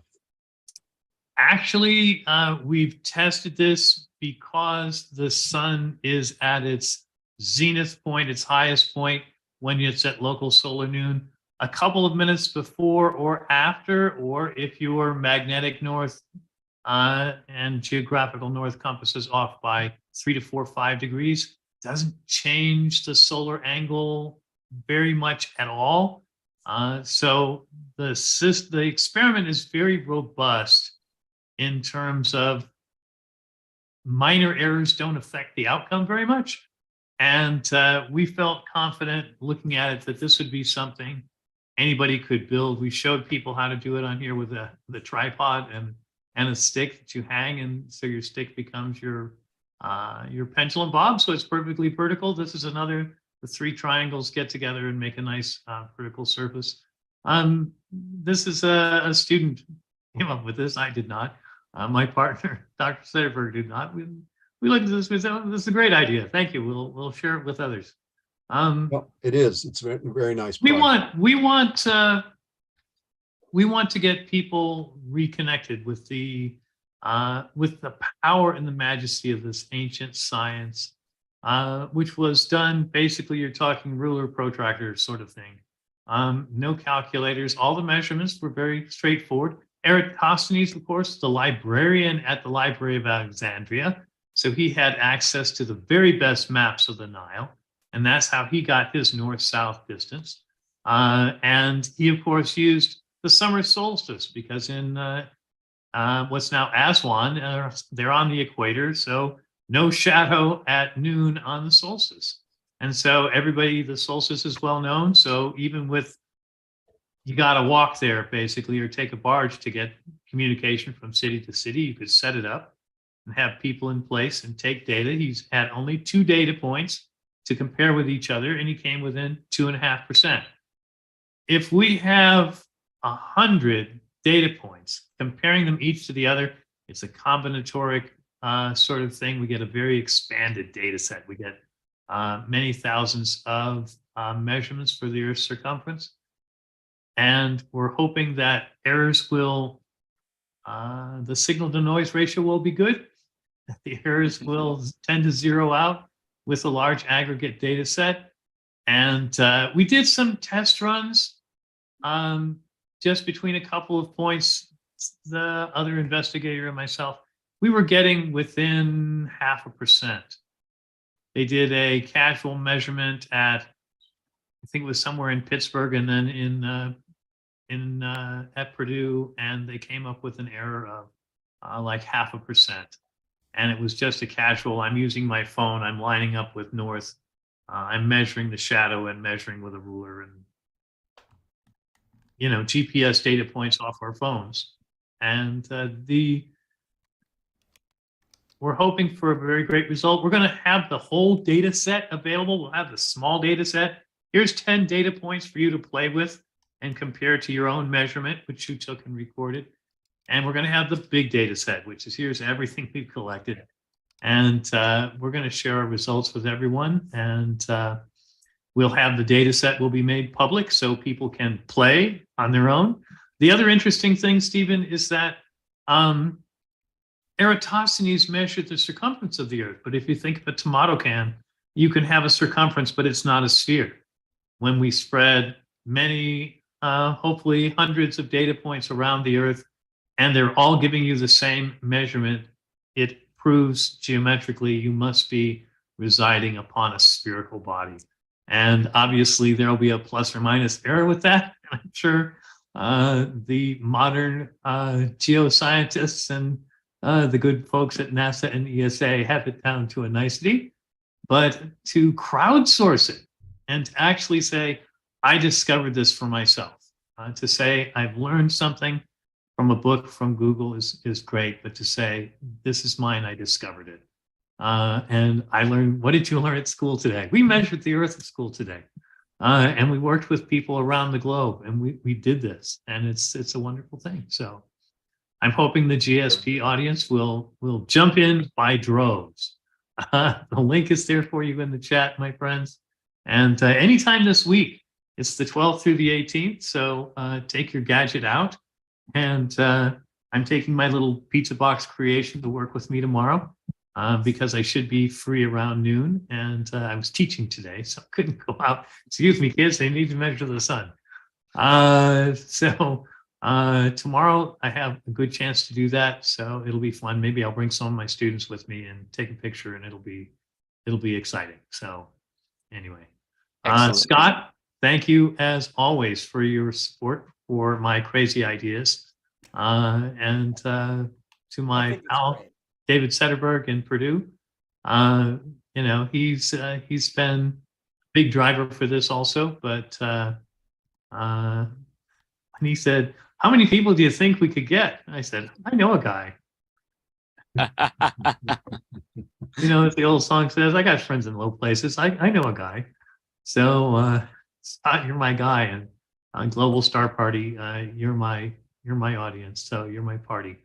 So go measure the sun for us this week, guys. And I'm going to log off and wish you all a good evening. Take care, Daniel. Okay. Good night, everybody. Good night. Okay, I think we will just take a few more minutes on a break, and we'll be right back.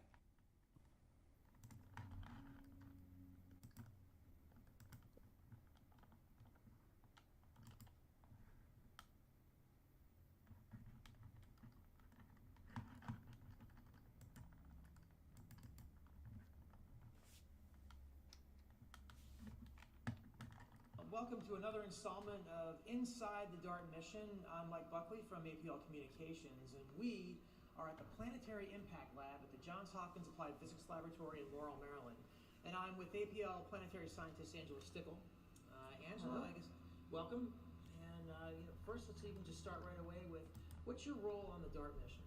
I am the impact modeling working group lead for DART, so I lead up all of the simulations of the actual impact to try to understand what will happen after we hit Dimorphos. Okay, so we're talking about impacts. Talking about impacts. Is there a better place to talk about impacts than in the Planetary Impact Lab? Probably not. Tell us what happens here.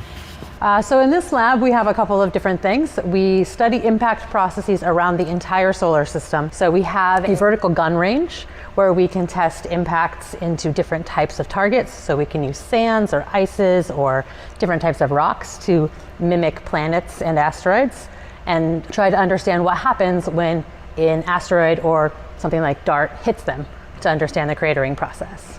This is our ejecta catapult, so it's the second main part of our lab, and it is designed to mimic all of the debris that gets thrown up in an impact crater as it travels away from the crater and hits the surface. So we have a catapult here, and you can load material, so sand, or we like to use aquarium gravel actually. The bright colors make it easy to track. Onto this, you pull it back, and then you throw it. So we're literally throwing dirt across the room to see how it moves through the air and to see how it interacts on the surface. So why is that so important? I mean, why do we need to know that information? So impacts happen all over the solar system, and they happen all the time. They're sort of the most prevalent process that we see on planetary bodies. And they happen really, really fast. It's not something that you can just walk around and see. And so it's hard to understand the physics of what goes on. And so you need to have laboratories like this with specialized cameras and specialized equipment so you can actually understand the physics of what happens, to understand the geology that we see, but also to predict things. Now, we see things in movies all the time. I mean, they say that happens too fast, right? In movies, it's all slow, right? We're watching these big things come flying in, and it hits this big impact. But you're talking about impacts of all different sizes, maybe not just larger ones, but even smaller ones, tiny ones that you see to make sure what happens on the surface when something hits. Yeah, so small things like pieces of dust or small like pieces of paint from spacecraft or something like that can cause damage. They can cause impact craters if they hit like the space station or they hit a satellite and create craters just like we see on planets with the big stuff. So it's important to understand this sort of at all sizes. Why is modeling and simulation then so important for the DART mission? So for a couple of reasons. So DART is the first planetary defense mission that's ever been flown. And it's really a test, right? It's right in the name, Double Asteroid Redirection Test.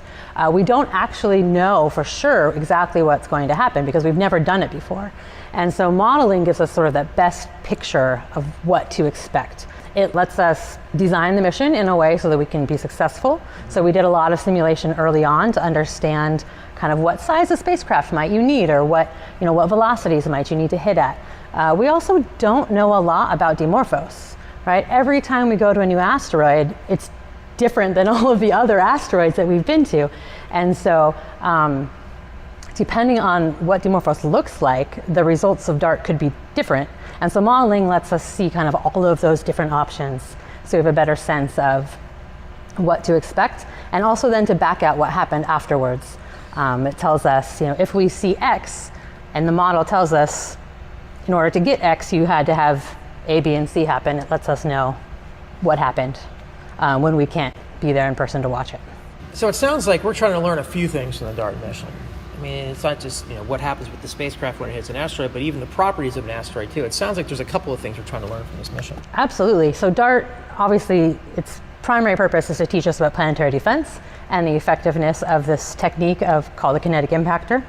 And so DART is going to teach us a lot about that. We think we know what's going to happen, but my favorite part of experiments is, when you think you know what's going to happen and then it doesn't happen exactly that way, you learn something. But yeah, it's also going to teach us about the asteroid.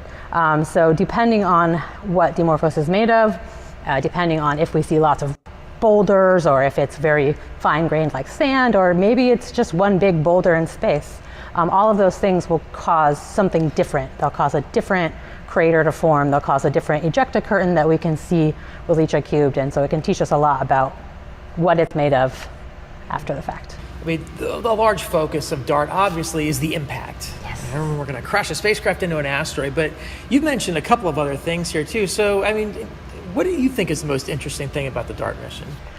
I mean, the impact is, I think, so I'm an impact nerd, so the impact is definitely one of my, I think it's going to be really interesting. But my favorite, like I said, my favorite part about any experiment is being wrong. So I think the most interesting thing is going to be when all of my models turn out to be wrong. Like, I'm actually really excited about that because I think that is when you learn the most. Yeah. Right? You think, I know what's going to happen, I know all of these things, and then something totally new happens. To be fair, I think we're going to create a crater, we're going to change the period of Dimorphos. I think all of that is going to happen. But I think maybe the amount or what we learn about the material properties that we had thought of ahead of time is not going to be true. Yeah, I mean, right, who would want to think too, like, prove me wrong, right? But that's the essence of science too. Yeah. I mean, be able to actually try this, which made me think about what's the most important aspect, what's so important about missions like DART and planetary defense to do these? So really, I think for me, it's the scale, right? We have this lab, it's awesome. We can do impact experiments, I can simulate them with my models, but those are all really small scale things, right? When we fire projectiles in our gun range, they're like 1/4 of an inch. They're tiny, right? Asteroids are big. They're hundreds of meters, they're kilometers. And so being able to actually get that data point that says, yes, you can go from your experiments in your lab up to reality is really, really important. You can only get that by doing these sort of planetary scale space missions. Right, some way to get it off the screen, Yeah. off paper, out of the lab, and into the real environment to actually see it happen. Yeah. Okay, so for an impact nerd, right, and from the Yeah. science aspect of this, what's the most interesting thing about DART, about the fact that you're going to have this up-close involvement with an asteroid? So I think it's going to be what it teaches us about the cratering process on asteroids, because asteroids are kind of weird. What we learned when we took samples at Banu and Ryugu is like the surfaces, they're not what we thought they were. You've got these boulders, you have these spots that are just kind of sandy, they're really, really weak. So if you were to walk on them, you might sink, instead of just, it's really strange. And so I think just understanding how that changes the impact process is really important, because that then teaches us later on, if heaven forbid an asteroid were actually coming towards the Earth, it tells us how to better protect ourselves. Plus, it's just cool science. Yeah, I'm even looking at the pictures behind us here, and these are all different asteroids that we have visited with spacecraft, and look how different each one of them is. They're all very different. So even to get this one instance of how one works is incredibly valuable. Oh yeah.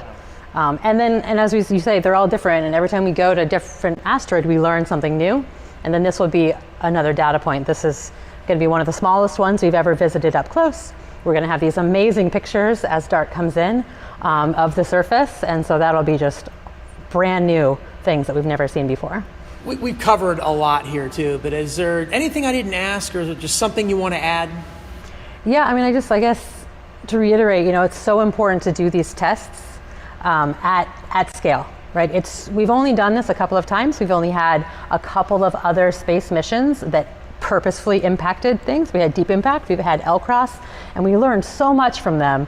And just having these tests at the real scale that teach us the real physics is so important for science, but also for future planetary defense. So DART is so exciting because it's going to give us that data point that we can point to if we need it in the future to extrapolate to other potentially hazardous objects or other asteroids when we're working to protect humanity from space. And we're all going to be watching that too, as those keep coming in too. Yes. So thank you, Angela, and thank you for joining us. Again, I'm Mike Buckley and Angela Stickle. Go DART.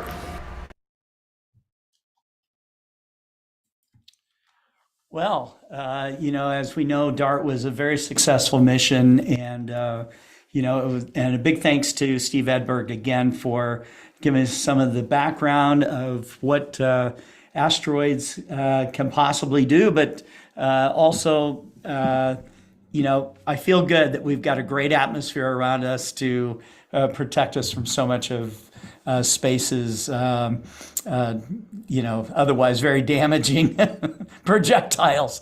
So Let's go to all the way to Nepal to meet with Deepti Gautam. Deepti has been on Global Star Party many times. It's been a little while since she's been on last time, but I think one of the really cool things about Deepti is that she gets presented with our theme, and she thinks about it, and not only will create, a presentation about it, but she started to create poetry about these things. And so I love it that she's so creative in that way. And I know that to this day she is still doing a lot of astronomy outreach, which is extremely important. And so Deepti, thank you so much for coming on to Global Star Party. Unknown caller.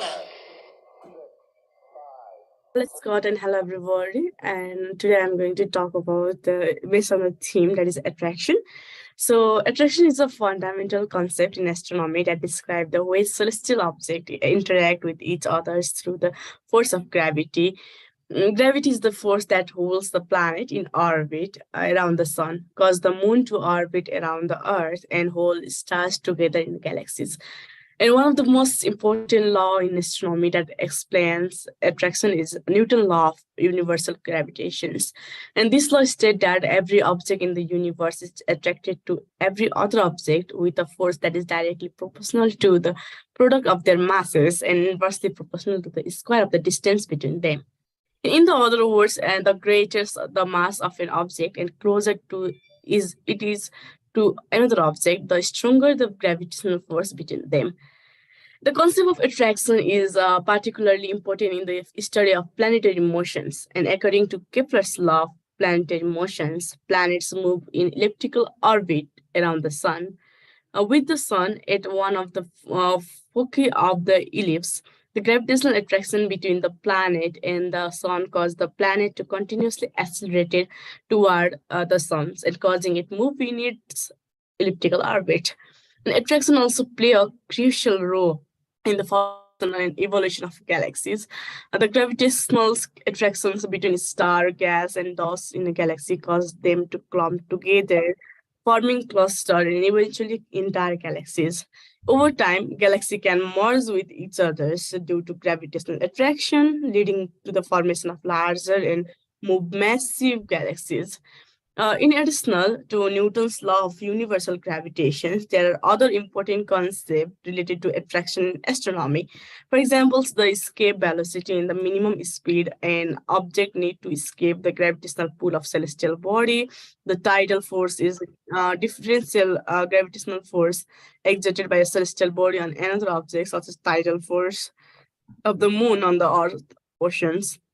And attraction is a fundamental concept in astronomy that describes the way celestial objects interact with each other through the force of gravity, and it plays a crucial role in planetary motions, galaxy formation, and many other astronomical phenomena.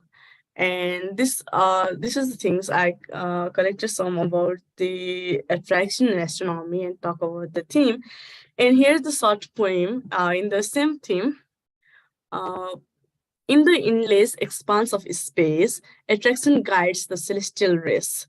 Gravity, the force that shapes it all, from planet orbiting to galaxies so tall.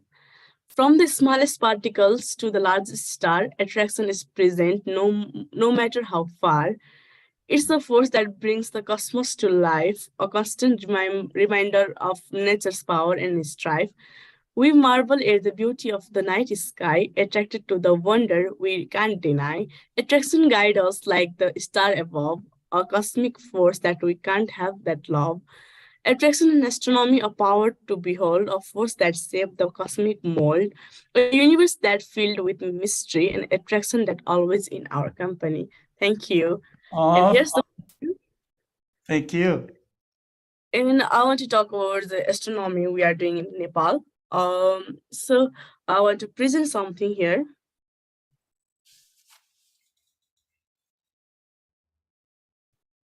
It's my screen sharing. Yes. Yep. Okay. Astronomy in Nepal. So we are working in project that is astronomy for community empowerment. and on the guidance of IAU, International Astronomy Union, through the Nepal Astronomical Society. So here are some of the clips. This is our groups working together, and we teach them about the planisphere, how the planisphere works, and what the planisphere is, and we teach them about the sundials and how to handle the telescopes and the VR equipment. This is the pictures where we teach them about the sundials and how the sundial works. And this is another programs we recently completed, that is space robotics workshop, where we bring up the concept of space rover and how the rover works, and make them give them the concept of what the space robotics is, and help them to build the space robotics. And I also assist them with the coding, programming them, and make it run through the help of the coding. So this is the pictures where the students were involved in this making space robotics. That's a rover, giving their own name to the robotics. And this is the presentations.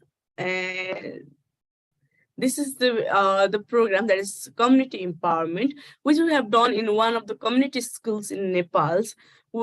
They are supposed to work in another schools, another community schools, and this we formed a club in that schools, and the certain type of students from that schools are supposed to go to another schools of Nepal, and they are supposed to teach others, like we pass our knowledge to them, and they pass their knowledge to others.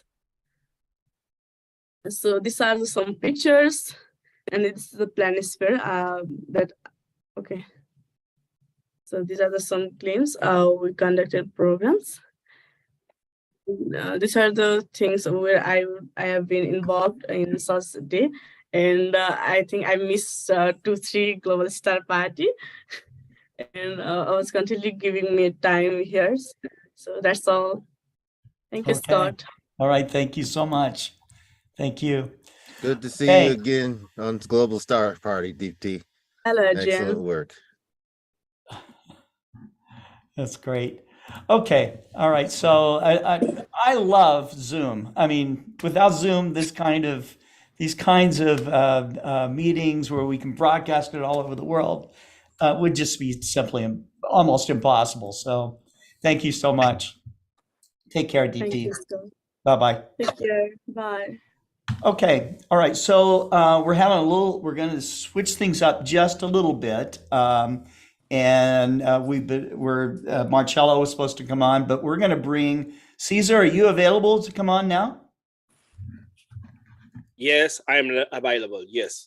You are available. Awesome. Yes, ever I am ready to go. I'm ready to go. All right. Yes. Perfect. Okay. Can you hear me good? Yeah, nice background. Yes, is that an astrophotograph that you did recently? Yes, absolutely. Fantastic. This was my work in San Juan, using the EXS-100 and the apachromic ED telescope, and work very well. The mount was excellent. You didn't send me the stacked image. No, because it's a work of Agustin, my son. Okay. Yes, I took the pictures between astrophotographer or processors guys. I need to say okay, no. If of course I don't have any problem to give you all stacked image to you, Maxi. I don't like to process image. Yes. Don't remember, if you like, I can give you 100 image, 100 darks. If you upload to Google Drive, that's okay. Yes, for me. yes, I can go. while I can make you an asado, a barbecue, while you process the image. No problem. Of No course. problem. Yes. No problem. Yes. Yeah. Everyone is invited to. Of Everyone. Course. Well, sure. Yes. I Adrian have too. something to Yes. show you too. Yeah. This is my passport card. It came also with a regular passport. So I have made step one in trying to come enjoy the Argentinian barbecue. So Absolutely. Carajo. Absolutely. I will work. The next step is to save the pennies so I can take the flight. So we are closer. Sure, Adrian. You know, now you have an idea of Argentinians are watching the craziness in the last World Cup. Or, the FIFA. The FIFA World Cup. Yes, I enjoy seeing the energy, so I would absolutely love. And we're going to bring into the Monumental, the House of River Plate, of course. Yeah, yes, River Plate. Yes, the That's most real important Southern. thing. Yes, your team in Argentina is River Plate. Yes. Yeah, John's gonna come with us too. Yeah, real Southern barbecue down there. John, the people from you're welcome too, John. Can you the audience? I mean, there's people there in the audience that would like to go to a party too. So we'll have to work on the actual date, but it will be coming soon, I suppose. Yes. But I'm sure all are invited, right, Cesar, Maxi? Yes, absolutely. So if you're listening to this anywhere in the world and you have a passport, you know, our constitution say it. If you literally, it's going to be a big party, another big party. Yes, but if you choose tomorrow live in Argentina, you don't have any problem. It's the thing that Maxi say is in our constitution is for anybody that have a good reasons or good something like it's a little ridiculous because it's come to Argentina for because our country of course is built by immigrants. So our constitution says that everyone that wants to come to here can be an Argentinian. So of course you have migratory things, but nothing everyone can come. Yes, absolutely. Now it's full of Russian people coming here, mothers, yes, coming here to have the to bear child.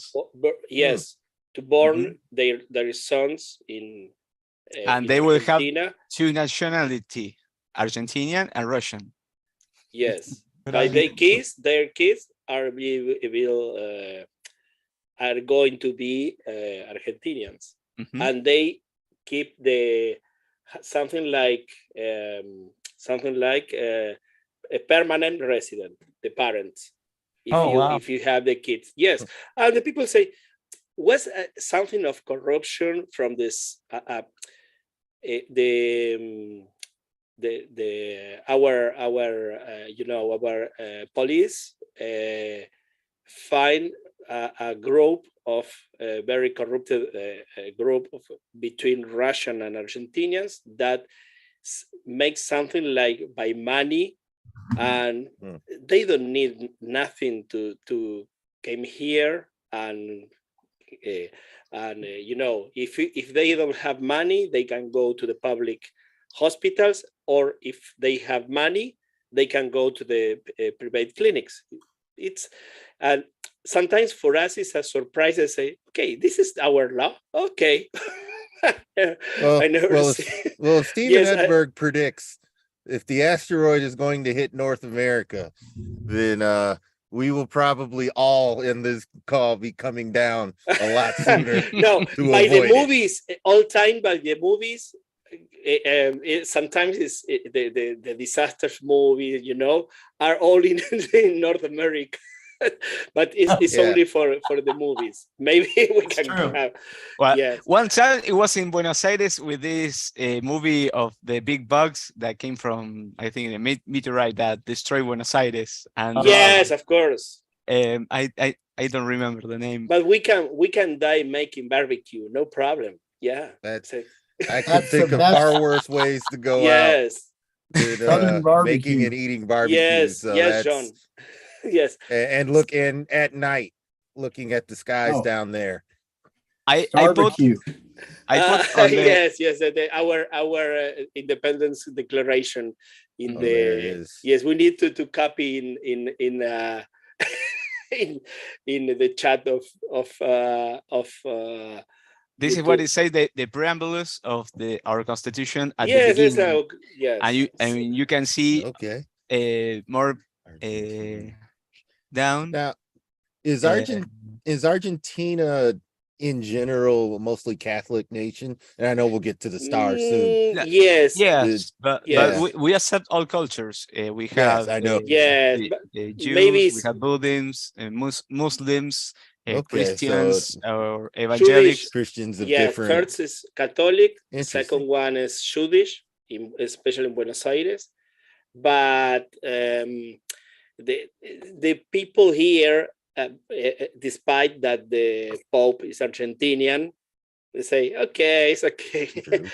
Today is not a very religious people here.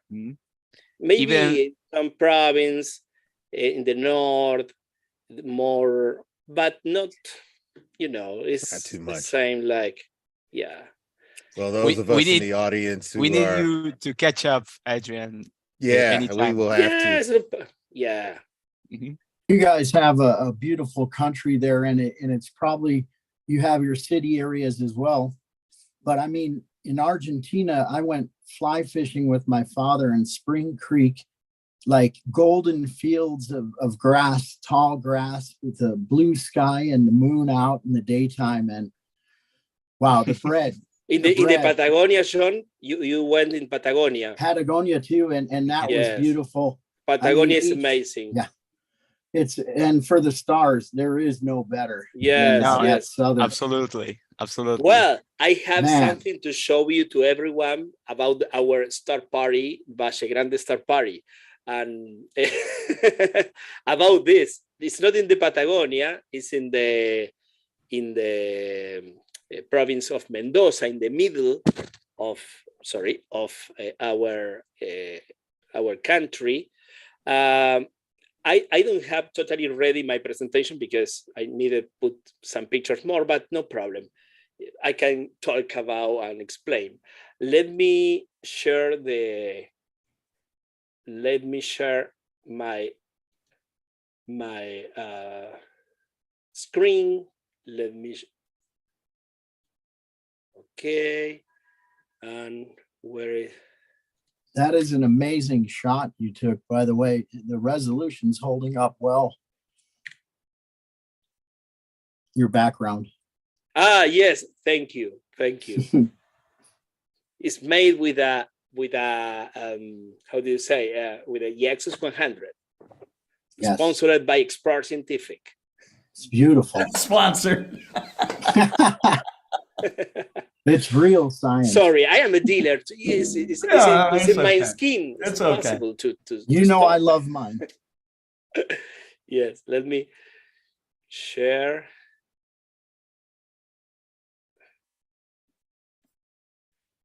Yes, the Southern Hemisphere part of Global Star Party is always full of fun, interesting facts, knowledge, and we get to see a part of the sky like this picture Cesar is showing us that we northern dwellers do not see.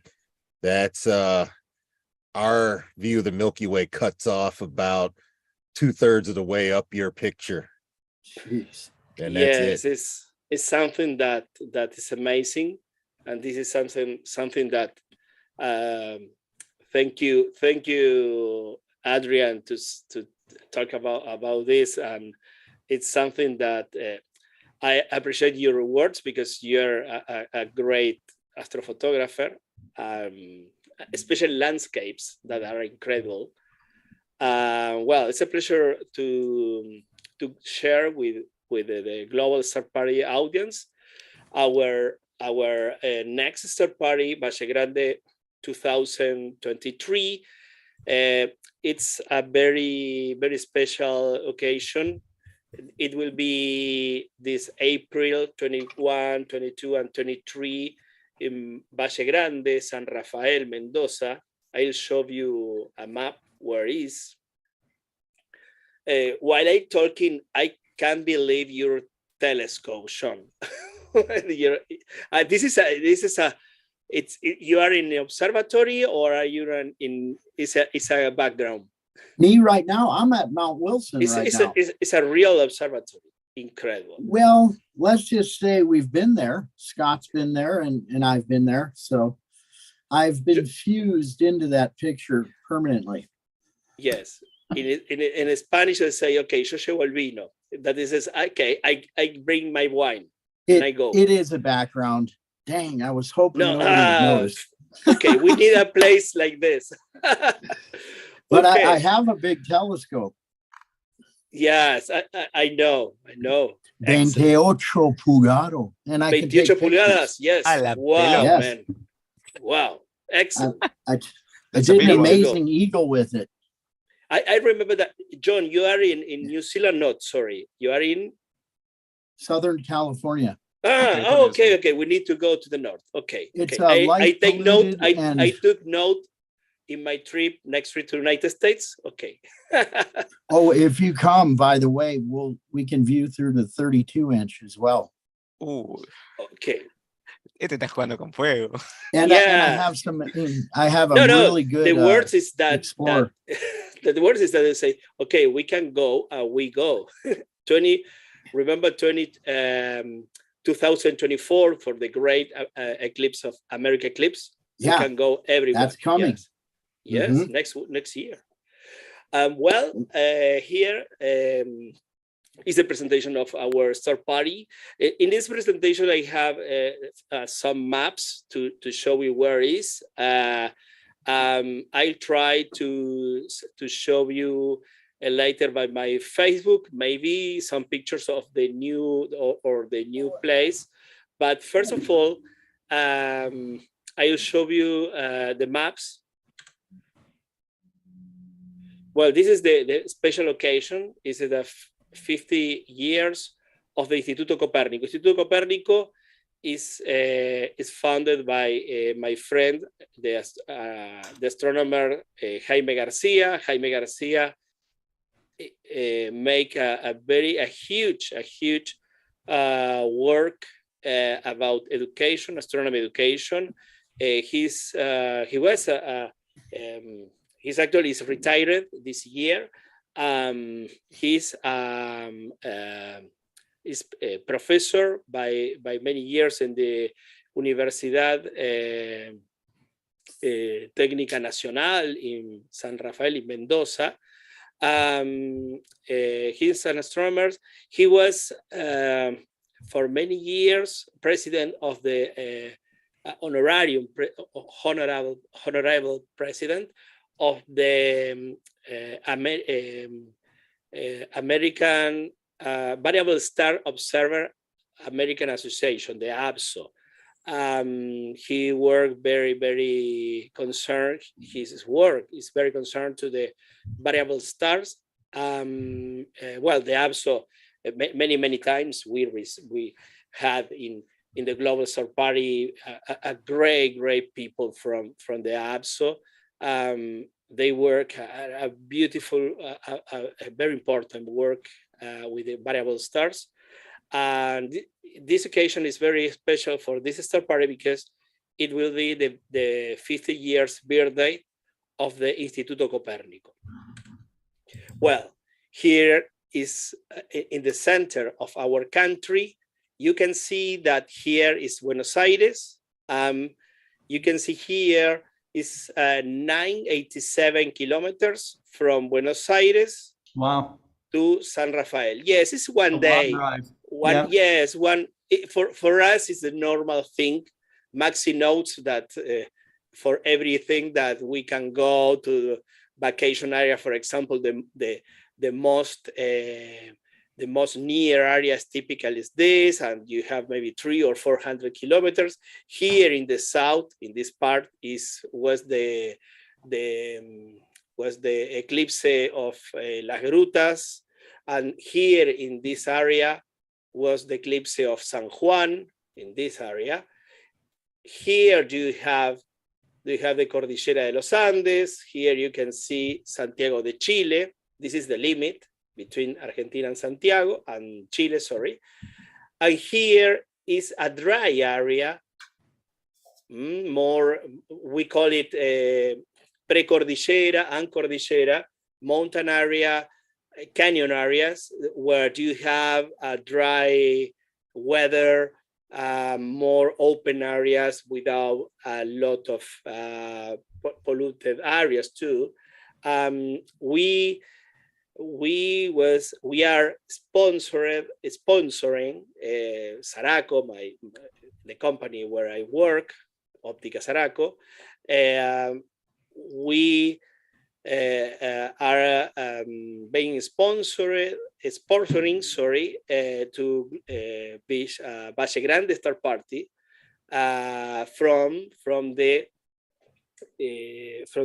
2004. Next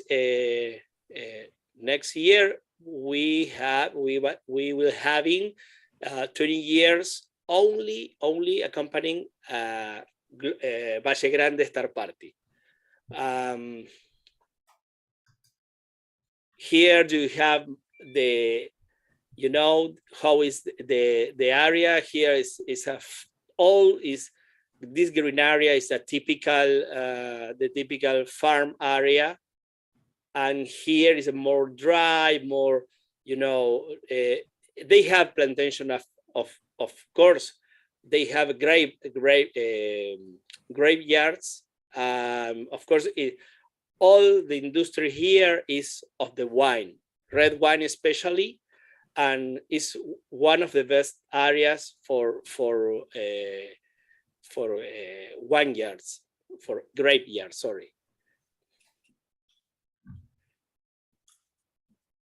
Well, here is San Rafael, the city. And here we have the place of the star party, the Santa Clara de la Tuel. I'll write later in the chat of YouTube the links of everyone, the phone of Cecilia Lurachi, that she's the woman that received the reservations, or can give you all information about the hotel, on how is the star party, and of course the how is the place. Villa Santa Clara de la Tuel is the place where we go. Here is the light pollution map of the area. Here's Buenos Aires, here is Rosario, Santiago, Mendoza. But you can see that San Rafael is a small city, and as the weather is really dry, I can show you a more detailed map. We are in this area actually. And really we have around, maybe we have bottle tree, it's very low. We have really a gray dark sky, and we have this, and we have the safety of a big city near to the star party. We are crazy, but no so too much, because sometimes we need something from the city, about health, about safety, or it's a very safe area, but we prefer for any emergency, a place where it's very, very nice, very near to a center with hospitals, clinic, all that you need, or mega reparation in your car. It's a complete city, small but very complete. is in the south of Mendoza is the most important city. Well, and I have, for example, this picture. Sorry, was not the time of Explore Scientific. This time we are more for Celestron. And 2004. It looks great. It's a beautiful 2004. Display. Yes. One of the place. This was in another hotel, Valle Grande Hotel, but this is one of the first pictures with digital cameras in 2004.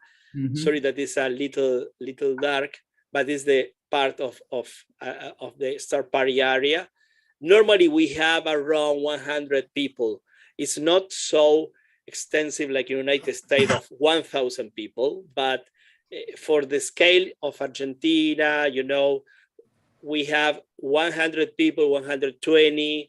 We one time we touched the 200 people.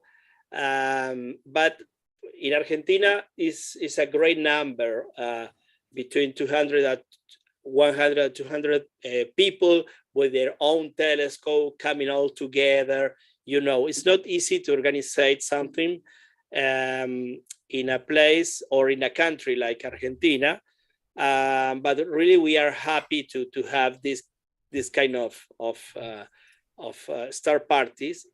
This is the biggest star party in Argentina. What object was that? Sorry, John.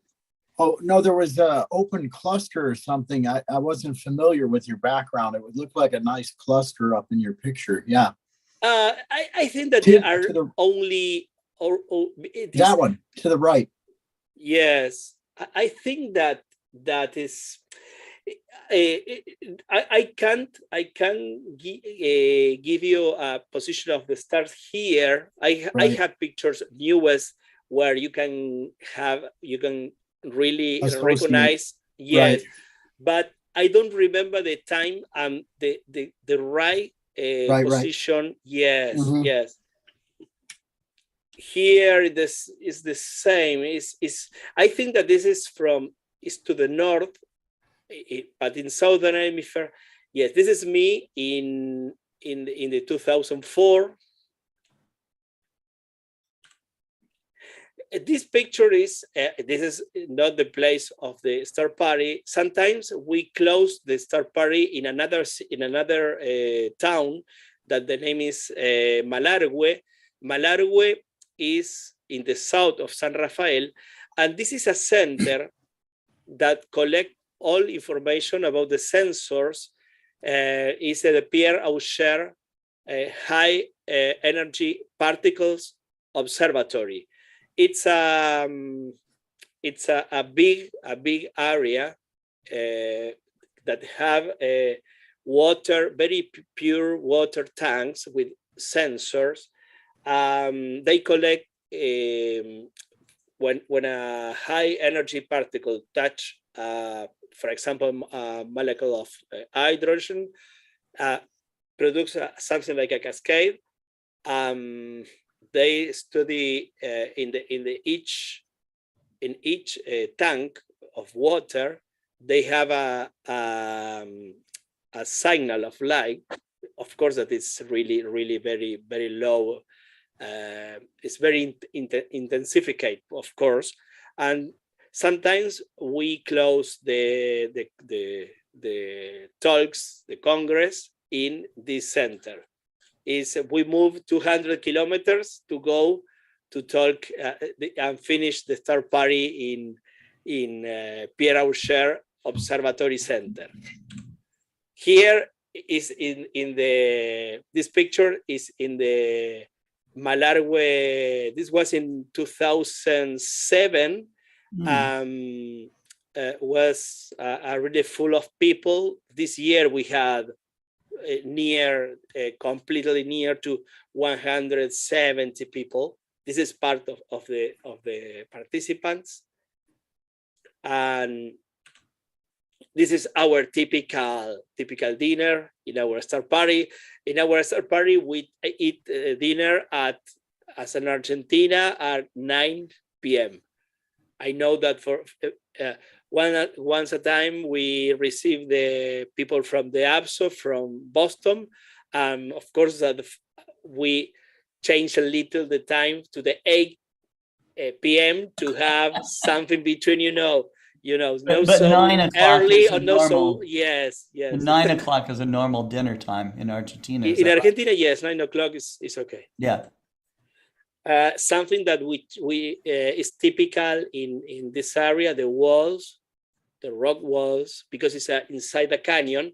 Now in the new place in Santa Clara de la Tuel, it's a little more outside of the canyon, and we have more horizon.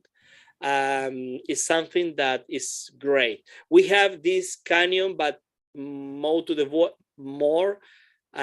west, but lower, because we are in an area now a little more outside of the canyon. Gabriel Bengochea in maybe 2010 or 2011. It's Gabriel. It's cosmologist. It's physics. He's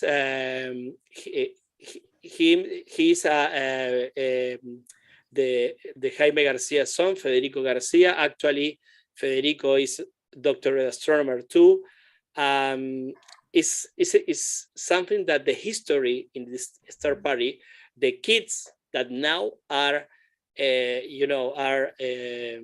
doctorate astronomers, is amazing. It's something that for us, I remember the students, Federico and his friends, very, people very happy students of astronomy in the second degree, and now they are doctorate, and they bring us a lot of very beautiful talks about astronomy. All talkers in astronomy are professionals. The amateurs, sometimes maybe me, talk about something about optics or type of observation, but we are proud to invite professional astronomers or cosmologists, to talk in our star party. Here for John, I think that this is M7. Oh, yeah. Yes, this is a M7. I have much better pictures, but they are, for example, for 2009, and the cameras change a lot, and the quality. Yes, but I remember we start to take pictures of the people, their telescopes. For us, I hear, yes, I remember that I saw that this is M7. Man, that's an amazing sky. Yes, it's incredible. This here is Jaime Garcia. Here, Eric Gonzalez. My friend, all are my friends, of course. Galperin, Diego Galperin. They are such people that they are incredible. They make a very, very. He's astronomer too. He's the guy that worked with the astrograph, actually, of the Cesar Observatory. Here in, I don't know, maybe 10 years ago, Jaime Garcia talking about something about explaining about variable stars. Here, the time of assembly the equipment for the night. More pictures of maybe 10 years ago. A little of clouds, yes. Cielos. Yes. And I don't have more. I have a lot of pictures of the new ones, but it's okay. It's A7. Sorry. Do you use the A7, a Sony? A7, sorry. Or you're using you're not using like a standard camera. You're using like specialized like ZWO or in this picture, John, or no? Normally, I use my reflex camera, the old one. For example, for this picture, I use a DSLR. Yes, I use my reflex camera. Yes, I removed many years ago because my camera is the air filter, and it's crazy because I am a dealer of CWO cameras.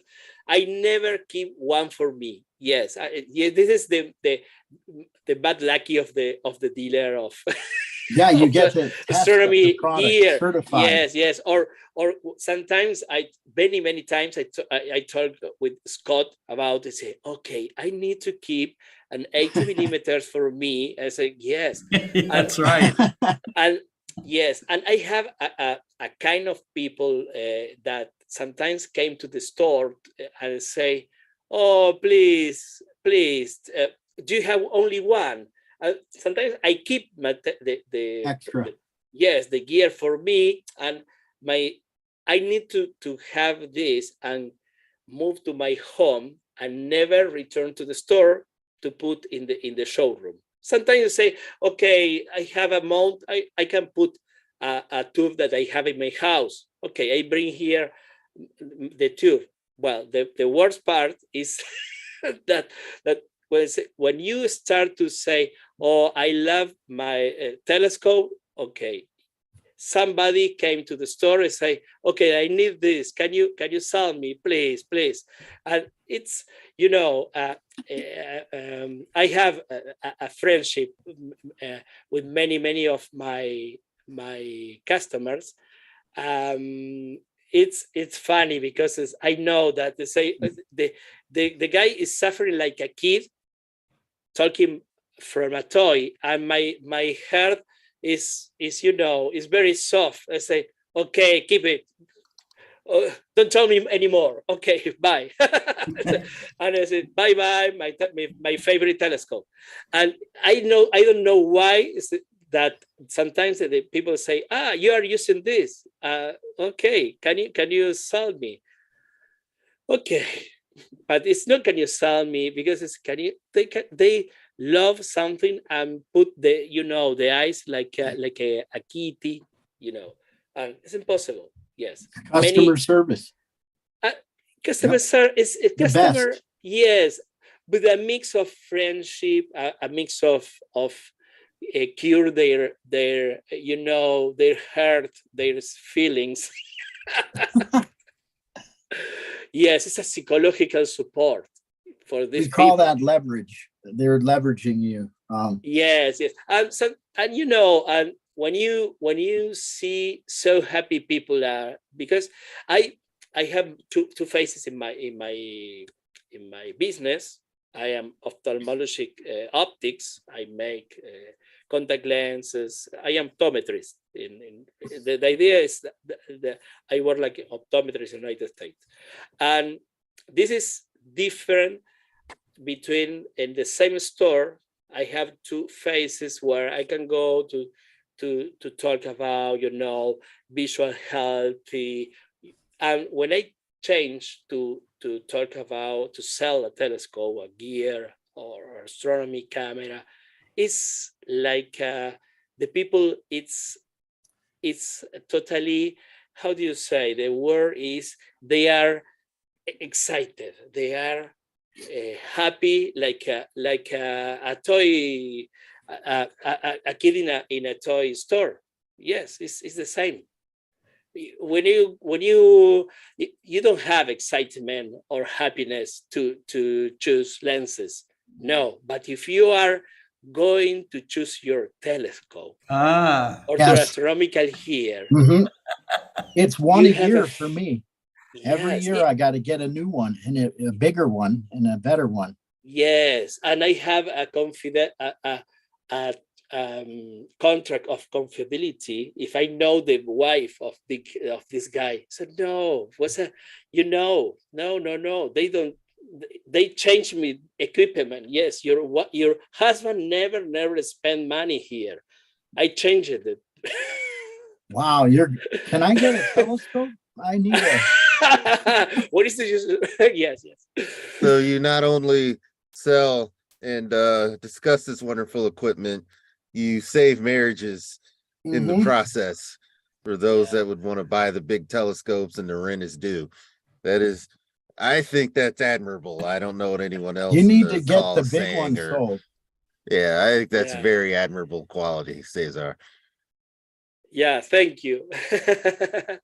It's something that I really think that talking about the happiness to have a new year, new astronomical year, or it's something that really I enjoy to enjoy with the customer, because I can see their face of happiness. Maybe a camera, maybe a little eyepiece, not as only a big telescope. It's in the scale of each people, you know. Well, this is all. Okay, thank you, Marcelo. Thank you, Scott, for inviting me every time. It's a pleasure. Every time. Okay. Yes. How many years? More than 2.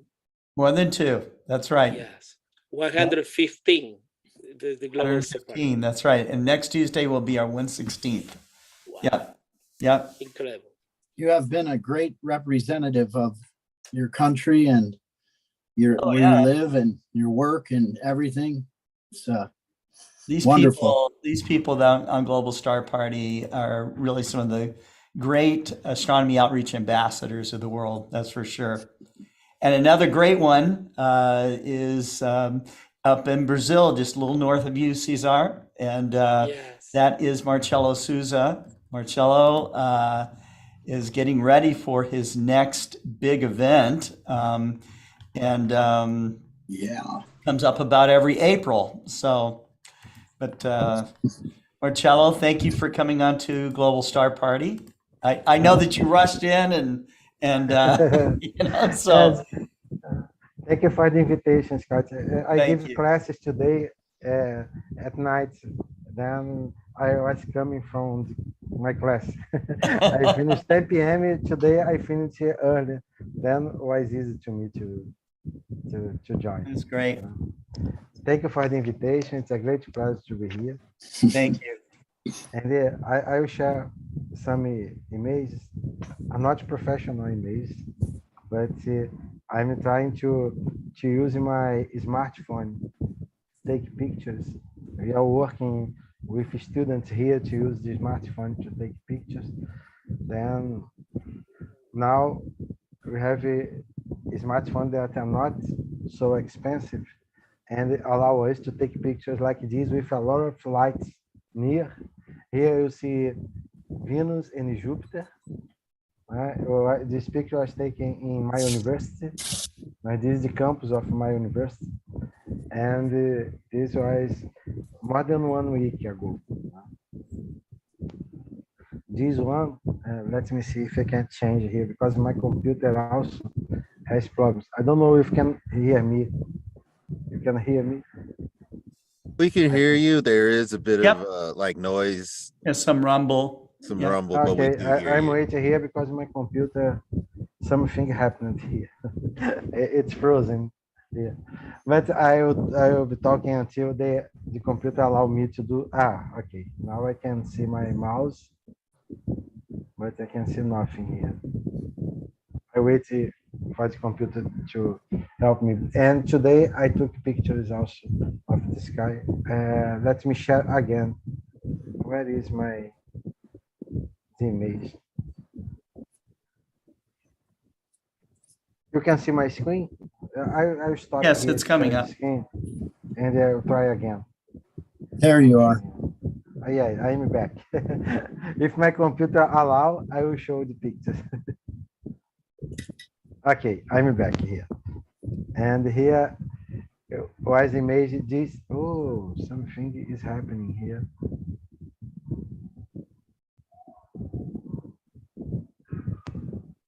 what is happening that is different from the normal? Something crazy happening here, but I'm sorry. I will stop again. I will close all the windows that I have Yeah, here. just go out and come back in. Yeah, I will close all the windows. And Chelo, leave the passport for Global Star Party is fail sharing screen. Ah, It's our passport. Yes. That's right. No, we'll make it more positive. The password is technical difficulties. Yes, yes. They could be If you overcome. haven't They had are tough. technical difficulty, then you really don't have a badge of honor here at Global Star Party. I tried That is true. breathing. It I helps. think that now I close. On a moment, I will close one more here, and I think that will work. I hope so. Let me see, because I used my computer a few minutes ago in my class, and Yeah, now we've seen many of your presentations, so I don't know what is attacking your computer this time, but it does not want to let go. We have had a lot of solar activity. That could be. Yes, I will show this. I'm trying to show this. It's probably what it is. I don't know. It's a cosmic activity in Global Star Party. Change everything. Yeah. Let me see now. Let me see. 115th. There. Okay. So there we go. Oh yeah, we see we've it. landed. You have Yes. fixed. The gremlins Yes. have stopped playing with your computer. I hope everything is working now. I hope so. And here is, let me return here, my university. And here was this weekend. Near is a river here that cross our region. You can see Venus here. Oh, yeah, I see it. Nice. Beautiful. And here is Venus also. Oh yeah. You have the tree here and the river. I try to do something with my smartphone. Then we are working here to take pictures with the smartphone here. Yeah, here's the Southern Cross. In my university, you have this kind of statue here, and it was in the vertical up to the statue here, and you can see here the Southern Cross, and here Alpha and Beta from Centaurus here. Now is the moment that we see the Southern Cross in the horizontal position in the beginning of the night. Then it's very beautiful to see this. Really beautiful. I took in my university here, is Southern Cross here, with Alpha and Beta. And this is what I would like to show. I don't know if did you already see. We had a big explosion in the far side of the sun. Was a very big explosion. Nobody knows what happened, but if it was in the direction of the Earth, probably we will have problems. What is happening is so big, this explosion, that even it is in the far side of the sun, we received part of the coronal mass ejection here in the Earth. It probably will arrive March 15th, tomorrow. I will show here the explosion. It was not possible to me to show in this screen, but I have here the home page. Here, the explosion. Something big. They say that absolutely unexpected what happened, and nobody knows. But we are lucky because it's not in the direction of the Earth. It happened in the far side of the sun. Then if it was in our direction, probably we will have problems. Mainly with the satellites, we have big problems if you are in direction. You see here the velocity of the particles faster than 3,000 kilometers per second. Very fast. Well, we don't know what will happen here. And let me show something more. And things are changing very quickly. This in February 7, Jupiter, they discovered 2 new moons. Then Jupiter had 92 now moons. But today we have 3 more. 3 more? Then now, yes, now Jupiter has 95 moons. Wow. Then it's happening very quickly now. We can see very small objects orbiting Jupiter. Then we have another number for the moons of the solar system. Now this is the numbers. I have 95 to Jupiter. And Saturn until continue with 83, Uranus 27, and Neptune 14. And also you have a dwarf planet, Pluto, that has 5 moons. That's something that is amazing for the Pluto. And one of the moons is almost the half size of the planet. That's Caronte. In Portuguese, it's Caronte. I don't know the correct pronunciation in English, but in Portuguese we call Caronte, the biggest moon of Pluto. Then things are changing very quickly, very quickly. And I would like to show these images because I was talking about him today in my classroom. This, for me, is an example for everybody. Do you know? I think that everybody knows who I'm talking about. Yeah, he was a mule skinner. I think that is correct way to say in English. A mule driver, a mule skinner, and in the beginning of the 20th century, in Los Angeles. This is Milton Lassalle Humason. We're very young. She left his city and moved to Los Angeles. And he left the school. He was not studying the school. And he has an opportunity to work as a mule skinner to build the Mount Wilson Observatory.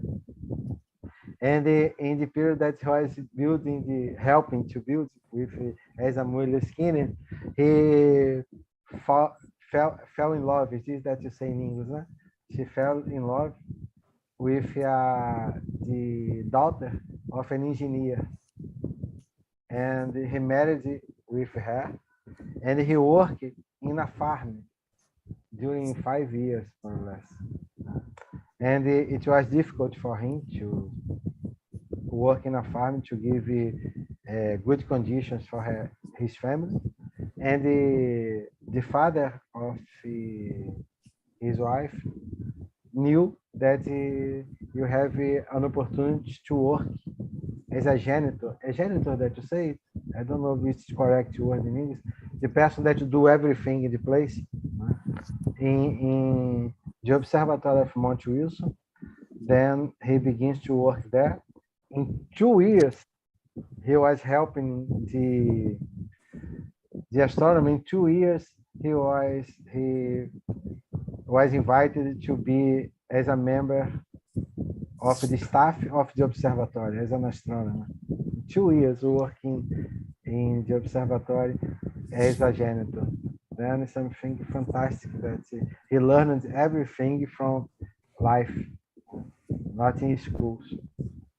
And he was, for me, is a big example that you have, if you have the opportunity to work and visit places where you can interact with the equipment and know more about what he's doing, you can feel a motivation to work there and to develop projects in this area.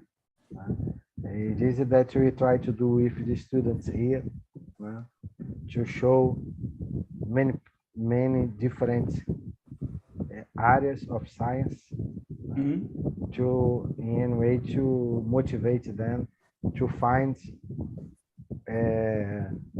the area that they feel that is what they want to do in the future. Then here is an image of him that for me is fantastic person for what he did. He never studied in a university, never. He never studied in high school. He finished the classes when he was 14 years old. He left the school and he learned everything in working at the observatory with the astronomers. Yeah. In 2 years, he learned what the people learning in a university for 4-6 years. Wow. Begin to work as astronomers at the Marcelo, observatory. this is why we don't know. We don't know where the next great minds are. We don't know what they can contribute in the world, and this is the reason why exposure to science, and and an easy gateway is through amateur astronomy, sidewalk astronomy, such as the events that you do. You just don't know who is going to be inspired by something like that. And here's a guy, Hamison, he helped change the world, the way that we understand our universe. Yes, and he changed, giving contribution to science. This is something that's very important because he worked with Hubble. Now here you have pictures of both Hubble and Humason here at the telescopes. That's cool. He made fantastic pictures, and he helped the Hubble with the theories of the expansion of the universe to show that the Andromeda was another galaxy. He worked directly with Hubble. Then here is a picture that I think that's fantastic. There was a moment that Albert Einstein visited Mount Wilson. Here you see Humason, Hubble, and the Einstein here in the same picture. Awesome. And he never studied in university, but he making many presentations of lectures in universities, and he received how to say, a special doctor honoris causa from a university at the end of his life, before the end of his life. Then is a very special person that I ever showed to my students as an example of how to do science. And I have another one that I'll return here quickly to show you. And this guy here, I don't know if you know him. Everybody knows him. It's Kent Colors. I don't know if you know. He born blind, and his father read to him. He was an engineer.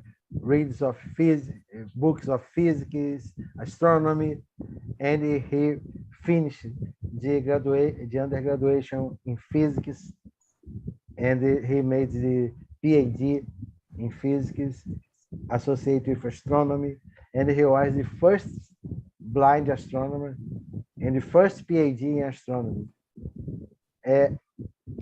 How we can imagine someone that's blind that wants to work with astronomy? He works with something that he can't see. He only can't imagine. It's great. That's something that is difficult to understand, but he made contributions. He worked in the radio telescope of Arecibo as an astronomer there. And I know that everybody knows this movie, Contact, based in a book written by Carl Sagan. And one of the characters of the movie, that's this guy. He is a blind astronomer that works at the Arecibo radio telescope. He is participating in this movie as an honor to Kent Colors, because he worked in the Arecibo radio telescope. Then you see a blind person that works with astronomy and have success with his work. giving contributions to science.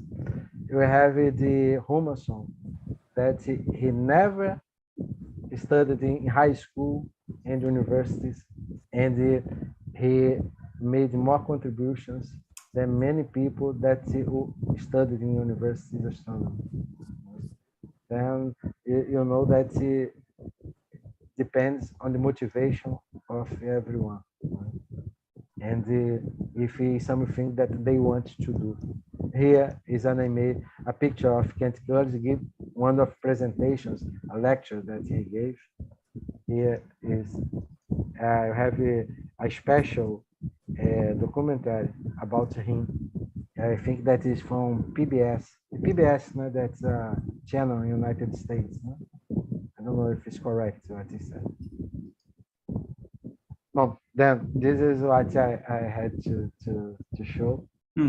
And I think that soon we'll have a new edition of the Sky Telescope, or SkyZap, sorry, of the magazine SkyZap. The contributions are arriving from different parts of the world. Then I think that soon, in this month, it will be possible to have a new edition of SkyZap with contributions from many people. We have a special contribution from a person that I think that was here. I don't know if he's here. He's not here. From Argentina. I received here a contribution from Maxi about the eclipses in Argentina for the magazine. Thank you very much, Scott, for the opportunity. Thank you so much. It's a great pleasure to be here.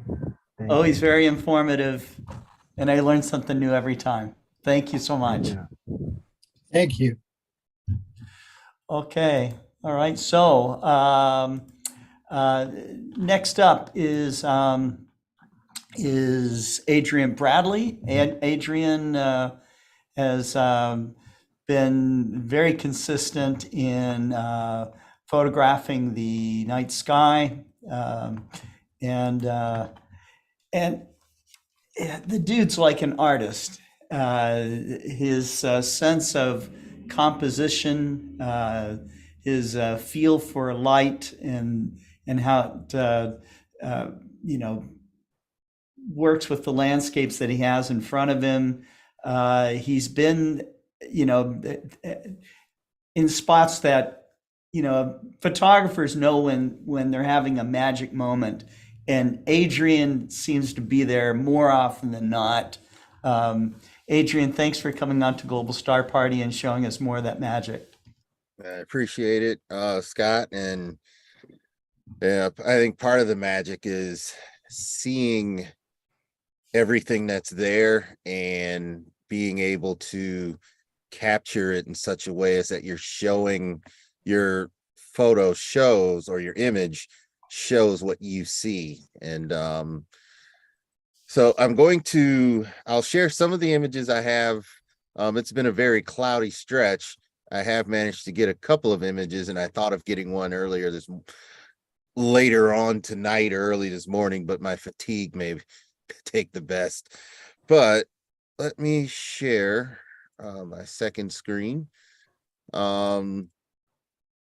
So today's theme is our attraction, and so my theme, chasing dark skies, I've adopted that as my mantra. It's like, where am I going? I'm trying to chase the dark skies. Now, I live in the state of Michigan, so we get a lot of clouds, but we still do have some places, basically starting at about the 43rd parallel of where the thumb of Michigan is, the skies start to get darker. This image here, which is kind of it's a theme image. I've got many I could show, but Scott speaks to what I try to do in my images is show a marriage of what we see on Earth, the normal everyday things we see on Earth, and framing the sky with it, and just talking about how amazing it actually is to see what we can see from our home planet. Astronomy always tended to be about off Earth, or not involving Earth, but we're also in the universe too. So with that, let's talk about Attracted to Dark Skies. This is an IXOS 100. It probably looks familiar to you, Scott. Oh yeah. There's a camera hooked to it, and my attempt here, I believe this was a shot at the Orion Nebula that I was attempting to do. But this is as bad as it gets. It's my neighborhood, it's at home. And so you say, why am I attracted to dark skies? From home, I can see a few stars. I can see the moon, and this was actually a moon picture taken, the recent worm moon taken from using that telescope I had on top of the mount. However, there might be other things I want to see, and when you go somewhere darker, I like this slide. It sort of fades into the picture, so you're seeing a half of it where this is the moon. And these are stars. That's Mars here. This is the head of Orion, and this is the Hyades cluster from Taurus. And it's there at the same time that you can see the moon. Now, it turns out that tonight or early this morning Eastern time, the other side of this quarter moon, it'll be a waning crescent. We just passed last quarter, so the other side of this will be lit if I were to choose to get up and try and take a very similar picture. The center of the galaxy, in fact, the moon sits not far from body's window in the galaxy, and depending on my fatigue level, the hope was to go and get it, but I don't know if I would have time to get to a dark enough sky to be able to easily image that. So from a reasonably dark sky, you can see Orion, and if you've got a modified camera, you see, the H alpha emissions. There's the California Nebula here. This is Orion's belt, the sash. I'm drawing a severe blank on this. This is something all of you in the audience know what this is going around Orion.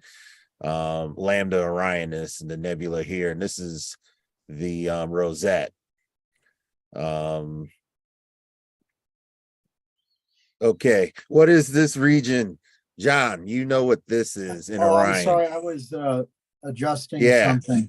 Let me open you up here. I have drawn those of you Global Star Party. Barnard's Loop. Barnard's Loop. Yeah.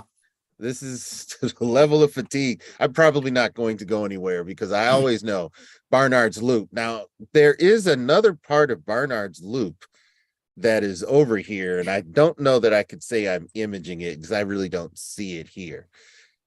Now, back to the theme of dark skies. You see there's light here from distant towns and just other light that my camera captured, and that's how the Milky Way looks from this region. It's a reasonably dark state park area, and you can see some of the dust lanes. But those of you that go out to the west, New Mexico, to Panhandle of Oklahoma, where the Okie-Tex Star Party is, and to Arizona, and these places that are at higher elevation, even out there with you in California, some places you're at higher elevation, all of a sudden you see a lot more that you normally don't see. There's sky glow. This is what, using the same camera, there's Barnard's Loop again, and then there's this region, which I do believe is a second part of Barnard's Loop. I was actually attempting to capture some of that. Next time I get to go out here, this is going to be a focus, is to see if I can get more of this, because there is actually a second loop that goes around. And this entire region, a lot of imaging happens in this region. And there's a reason it's so rich, is because this is a part of the Milky Way we generally don't see in images that we take in the Milky Way. we call it Milky Way season when, when the core of the Milky Way comes up in the northern hemisphere. Of course, the southern hemisphere, and we just heard from many of our friends, they see the Milky Way a lot differently. The core is much more of the core is visible, both the northern and the southern parts. But we get to see this part of the Milky Way, and if we're somewhere dark, you're able to image that. So, this, I did not know the first time I went and I imaged this region and I saw this, it floored me. I said, I'm just used to seeing the core. So now here's the part that this is a typical, I call it a typical type of image that Milky Way photography. You have a beautiful, there's either a body of water or a stream, there's a beautiful, area in nature. And this was one of the images where I took several images, stacked them, and so I got this region in Ophiuchus. You can see some of these dust lanes leading to the Rho Ophiuchi complex here. It's actually M6 and M7, and a lot of other detail that I was able to get from a few around 10 1-minute images of this part of the Milky Way. And this is what's happening around 5 o'clock. If we wait one more month, in the month of April, Northern Hemisphere, this will be happening in the morning hours. And I waited until, I believe, June or July when this happens in the evening hours. And I went out here and I did the imaging. But morning hours, Milky Way rises above the horizon. And at my latitude, it appears to be at this angle that you see. But got some pretty good detail here. However, attracted to even darker skies. Notice the difference in the sky color. Notice I've got roughly the same image. This is, of course, an image that's fading in. Same type of detail with only 2 minutes at a Bortle 2 site. In other words, the camera, the light coming from this region comes through this part, in a Bortle 2 sky where there's, it's no light around for miles and miles.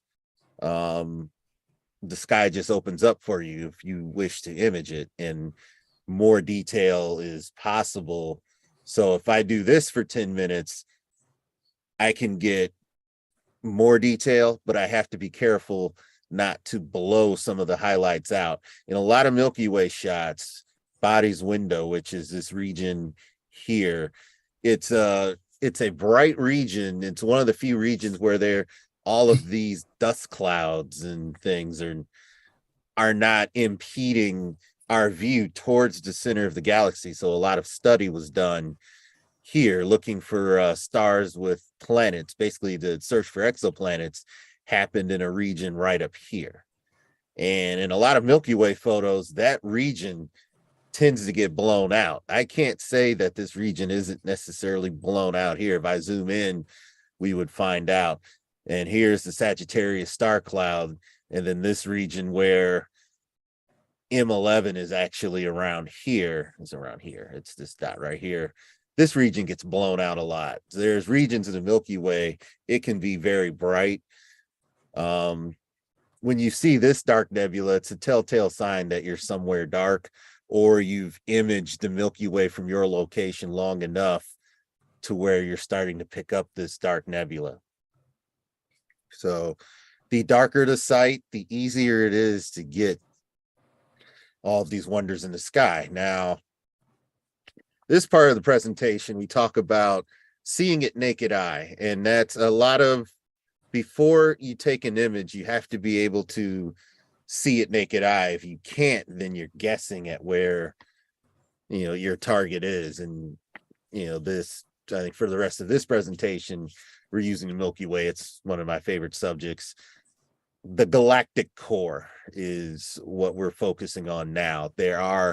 I have another presentation, maybe I'll redo in a future global star party, where there's in the northern hemisphere, there's 4 parts of the Milky Way that you can image, making the Milky Way a year-round object. You do not have to stop shooting at this just because, you know, winter comes. I know it gets cold, but right now, this is happening at between 4 in the morning. It was 3 in the morning. We just had daylight savings time in our part of the United States, but the core rises and you can get some beautiful shots. But if there's enough light pollution, it takes a camera to pick up on any kind of detail. So again, attraction to darker skies, you see a little more detail. Everything here is true to what the eye would see, including this plane going by, except for the fact that I have a little bit of color from using an HA modified camera. You see this structure at a site that's barely Bortle 4.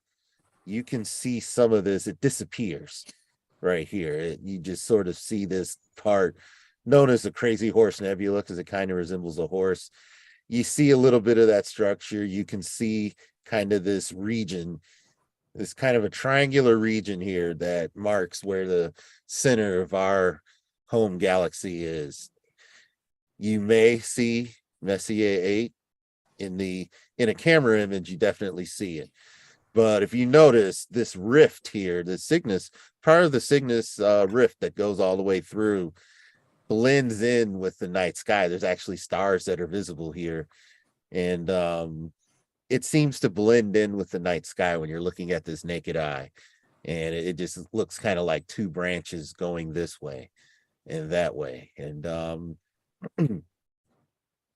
it's neat to see. And if you never get out to any site that's any darker, you're either underwhelmed or you're still happy that you got to see the Milky Way. So the words say it all. This is exactly what you see at a truly dark site. A lot of times when I do my imaging, I like to try and reproduce what it looks like to the eyes. And with the exception of the fact that I use my HA modified camera, but I set the white balance to match what we see. And what happens is the pink color remains in the in this part of the image. That pink color will remain because of the hydrogen alpha emissions. The camera picks up those emissions and gives it that pinkish color.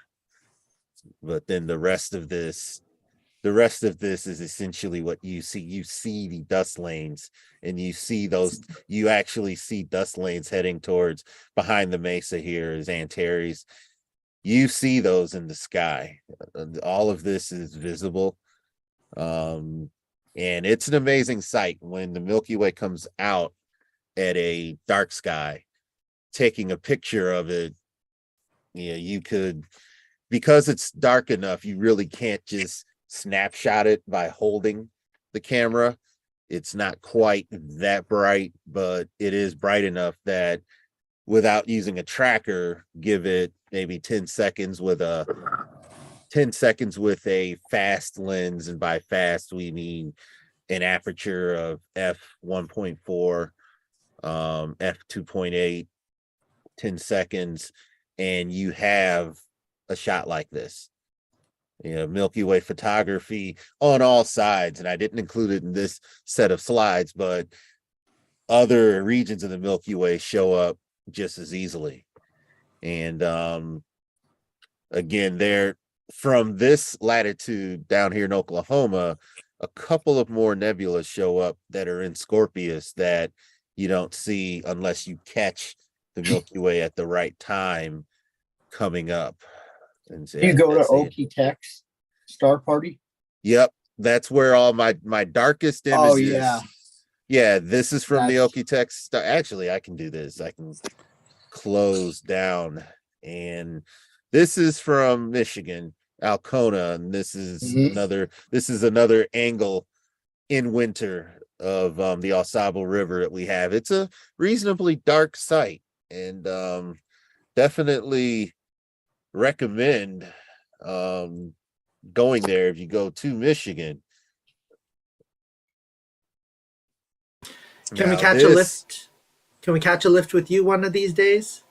Yes, Kareem, we'll have to come down with us as long as you're willing to share the driving, the hotel expense. Just come on with us, or we'll greet you there. This is a processed image, and this is a processed image of the Milky Way. The fascinating part about it is we're still in we're transitioning into astronomical twilight in this photo. Milky Way as bright as it ever gets. And I'll see if I can find it. It's I would have to, so here, just so that you can see what I'm trying to do. I didn't go through aurora in my presentation, but the darker the sky, the easier it is to see aurora as well, especially if it's rather faint. But oh yeah, check that out. it. Yeah. Yep. You got kind of the picket fence aurora. Now there's a lot of light here, but the skies themselves are dark enough to sort of make up for that. And that didn't quite get into the presentation, but for those that are fans of the Northern Lights, and if you're lucky enough, try to image the Milky Way, there's the Andromeda Galaxy, and there are the Northern Lights, the green, we can see the green here. And this, I'm releasing this because it's I had a lucky couple. This is one of their photos that they will always forever get to have, and it's aurora going off in the background, and this is the venue that they got married. And I used a composite photo. I had them pose for a few seconds, and then without moving the camera, I moved them out of the way and took the longer exposure to expose this part of the aurora back here. And it was quite a challenge, and I enjoyed trying to do that. And I can zoom in. They stayed as still as they could, and I thought it turned out. This was late at night, about 11:30 when we were done. The whole dance party was over. The wedding had long since it had been about 8 hours, I think, from the time we had started. And so that after that, everyone packed up and went home. I was glad to have gotten that. The sky overhead is a rather dark sky in the northern part of the lower thumb of Michigan. So even when there's a lot of light here, when you're in, you still have a rather dark sky because there isn't much other light. You can still see some things going on. So yeah, cool. Yep. And I think there were a couple other things I was looking for, but at this point, I think it's good we can go ahead and turn it over to John, because it's 10:23 Eastern. So Scott, I'll go ahead and give it back to you and give it to John, so he can share his artist view of the universe. We are all I wanted attracted to share to it. my view. I'm here at a great observatory tonight. So John, I want to see you actually climb that ladder right now. Well, there's somebody on it. I gotta wait. Oh yeah, that's right. But anyway, I love big telescopes, and I am attracted to them, I must admit. Can't help it. But this is my shirt. I wanted to show you this. That's pretty awesome. It's a great shirt. It's a little tight, but well, I love telescopes. They're showing the big guns one way or another. That's I'm trying to maybe get better for the bowling league if I can. Well, surprisingly, the more slender you are, the better you tend to be for bowling, because with all the big muscles, we use those to throw it down the lane. All the folks I've trained with have said, try to take the muscle out of the swing. So That's why I prefer astronomy, because making the ball fly to the pins, right? Yeah, or being able to rotate a ball. My ball, to the pin. It's called That's the why I lunar prefer module. baseball. It's actually white like the moon, so I call it the lunar module. And it's probably attracted to those white pins. So, well, they actually have. There is a way to get an actual moon, the real sphere of the moon, onto like a bowling visiball. And if I had that, I would definitely show it off at Global Star Party. I may look into doing that for when I travel to there's a national bowling tournament that I go to every year. Whether or not I do well is a different story, but it's always fun to go. At any rate, astronomy, I love bowling. Those that happen to love bowling, watching, I love bowling. I actually bowled in a PBA regional at one point, so I've experimented with the idea of what would it be like to be pro, and I've decided there's two things. I'm going to keep the job that I have, and I'm going to keep on taking images of the night sky, because sometimes it's just flat out more rewarding. A good score in bowling feels good. It's nice to get out and exercise, and I recommend all of you watching Global Star Party to do anything at all to get some exercise. Oh yeah, I have something in mind. That's right. But if you like big telescopes, you need to be if you want to carry big telescopes, that's right. you need to exercise. You need to be to be ready like John. He can not only carry it on his shirt, he can carry the real object, that thing behind him. Two of them. He can, that's that telescope behind him. He can pick it up, take it home with him if he wants to. He decided Mount Wilson needed it more than him, so he left it there. Yeah, if I could carry that mirror to my car, would they let me have it? I don't think I could do it. It's heavy. They'd be too scared to try and retrieve it from you if you could carry it. No, I don't see them. I don't see them going after you.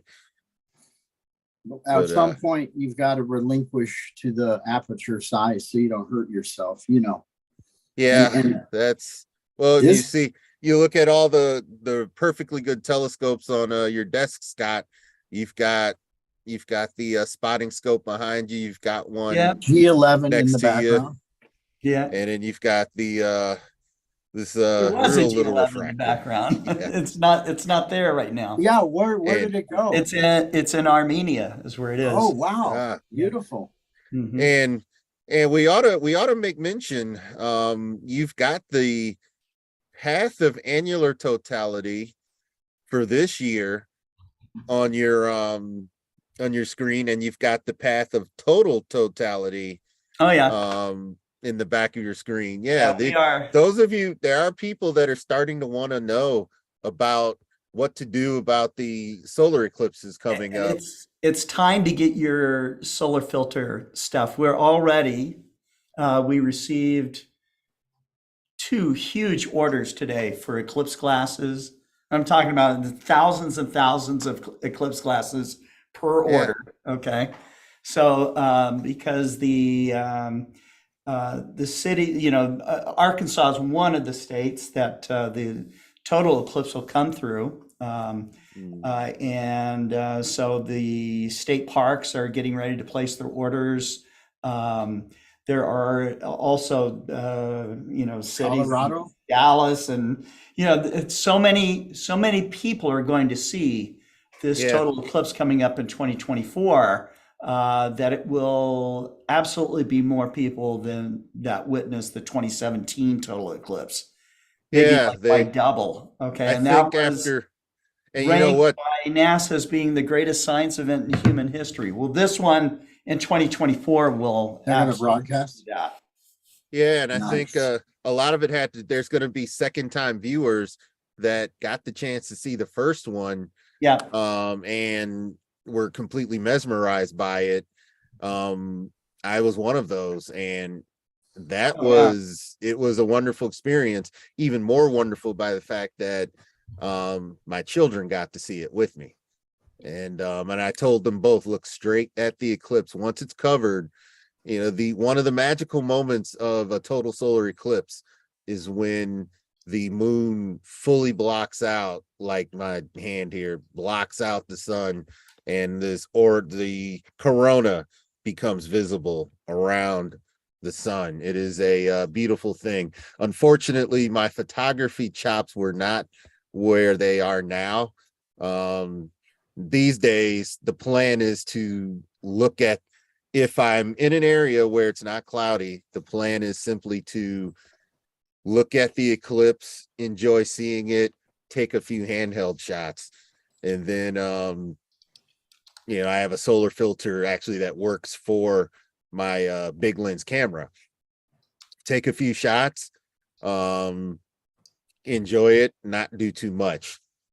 First, if it's your first total solar eclipse, the recommendation is to just enjoy it, get your binoculars. Remember that during totality, you can look at the sun naked eye. You can look at it without any special filter, but be careful. Usually someone there will have a countdown for you. And if they start counting down till totality ends, get those eclipse glasses on and get ready, because as soon as enough of the moon moves away from the sun, those first few lines can blind you, because your eyes have now grown accustomed to basically dusk. The light, it feels like it's dusk, and if you're in a place where there's a horizon, you can see the belt of Venus around. It's just like it looks away from the sun during a normal sunset, but it surrounds the entire horizon. So if you're in an area where you've got a low horizon to all parts, you'll notice the belt of Venus everywhere. So it's you'll notice stars and planets if they're nearby. There's a lot of things you notice nature sort of shuts down. There are people that can feel the rush of pollen when the sun comes back out, and they thought they were crazy. And I said, no, the plants responded to dusk as if almost immediately. Immediately Plants, animals. Animals everything. Wake up. It's amazing. They just move with it. And and the other final thing before we see some amazing drawings, the drawings of the universe from John. The other thing is, do not be embarrassed if you find yourself screaming and yelling during the eclipse. There's some, you may not remember that you did unless it was recorded somehow in video. Yeah, I have a recording. And whenever I decide I no longer will be embarrassed by it, I will play it. And it's the sound. It's actually a video that I ended up capturing a video of the 2017 eclipse. In flight, and you could hear all of us in the background just sort of yelling and screaming during totality. It's a telling. It's one of those weird things where something uncontrollable just starts to happen. So depending on your personality, and if you've never seen something like that before, it will blow your mind. So hopefully I've talked up the total solar eclipse. There is an annular eclipse, which if you get down south, that other pathway coming in from northwest of the US, coming down through some lucky town that gets to see them both without having to travel. I think what town is that, Scott? Well, there's an area in the hill country of Texas that we're going to, which is near Lakey, Texas, and it's a private ranch, and we're calling this event the Crossroads of the Eclipses Star Party, because it's going to be a star party. We're going to be set up there for several days. It's camping. Okay, this is a ranch. There's no cabins there, but we will have food. We will have, we intend to have flush toilets actually trailered in. Okay. And Not So, just the porta but, potties. you're going to want to bring your tent. You're going to want to bring your camping gear or your RV. So those are all things that it can accommodate. But it's going to be dark out there. We took sky measurements down to my dark meter readings were about 21 and a half. Oh, that's From very there, good. so you're going to be able to get a nice Milky Way views there as well. If you go for the 2023 annular at this place, you can set right back up exactly where you were before for the 2024 total. So there, if you go to explorescientific.com/eclipse, you can definitely see all the details about that event or those two events. So there you all go. Those of you watching, you now have a place you can go to view both the annular and the total solar eclipse. And that's something I'll consider, just because the weather is going to be better, or it usually is, in April of 2024. That's when the total solar eclipse happens. And we know in the northeast part of the country is subject to clouds. Thunderstorms. Storms, so it lessens the effect of the entire area just getting completely dark, but seeing what's actually happening. But you can never predict about eclipses, No, you can't change the weather, so Yep. All right, well, I've taken enough. John? All right. I'm done. I've taken enough of John's time. He's over there preparing his drawings and preparing to wow us. John, I am going to stop video and bow out and give you the complete floor because you deserve it, my man. Okay. You take over. All right. So it's Mount Wilson time.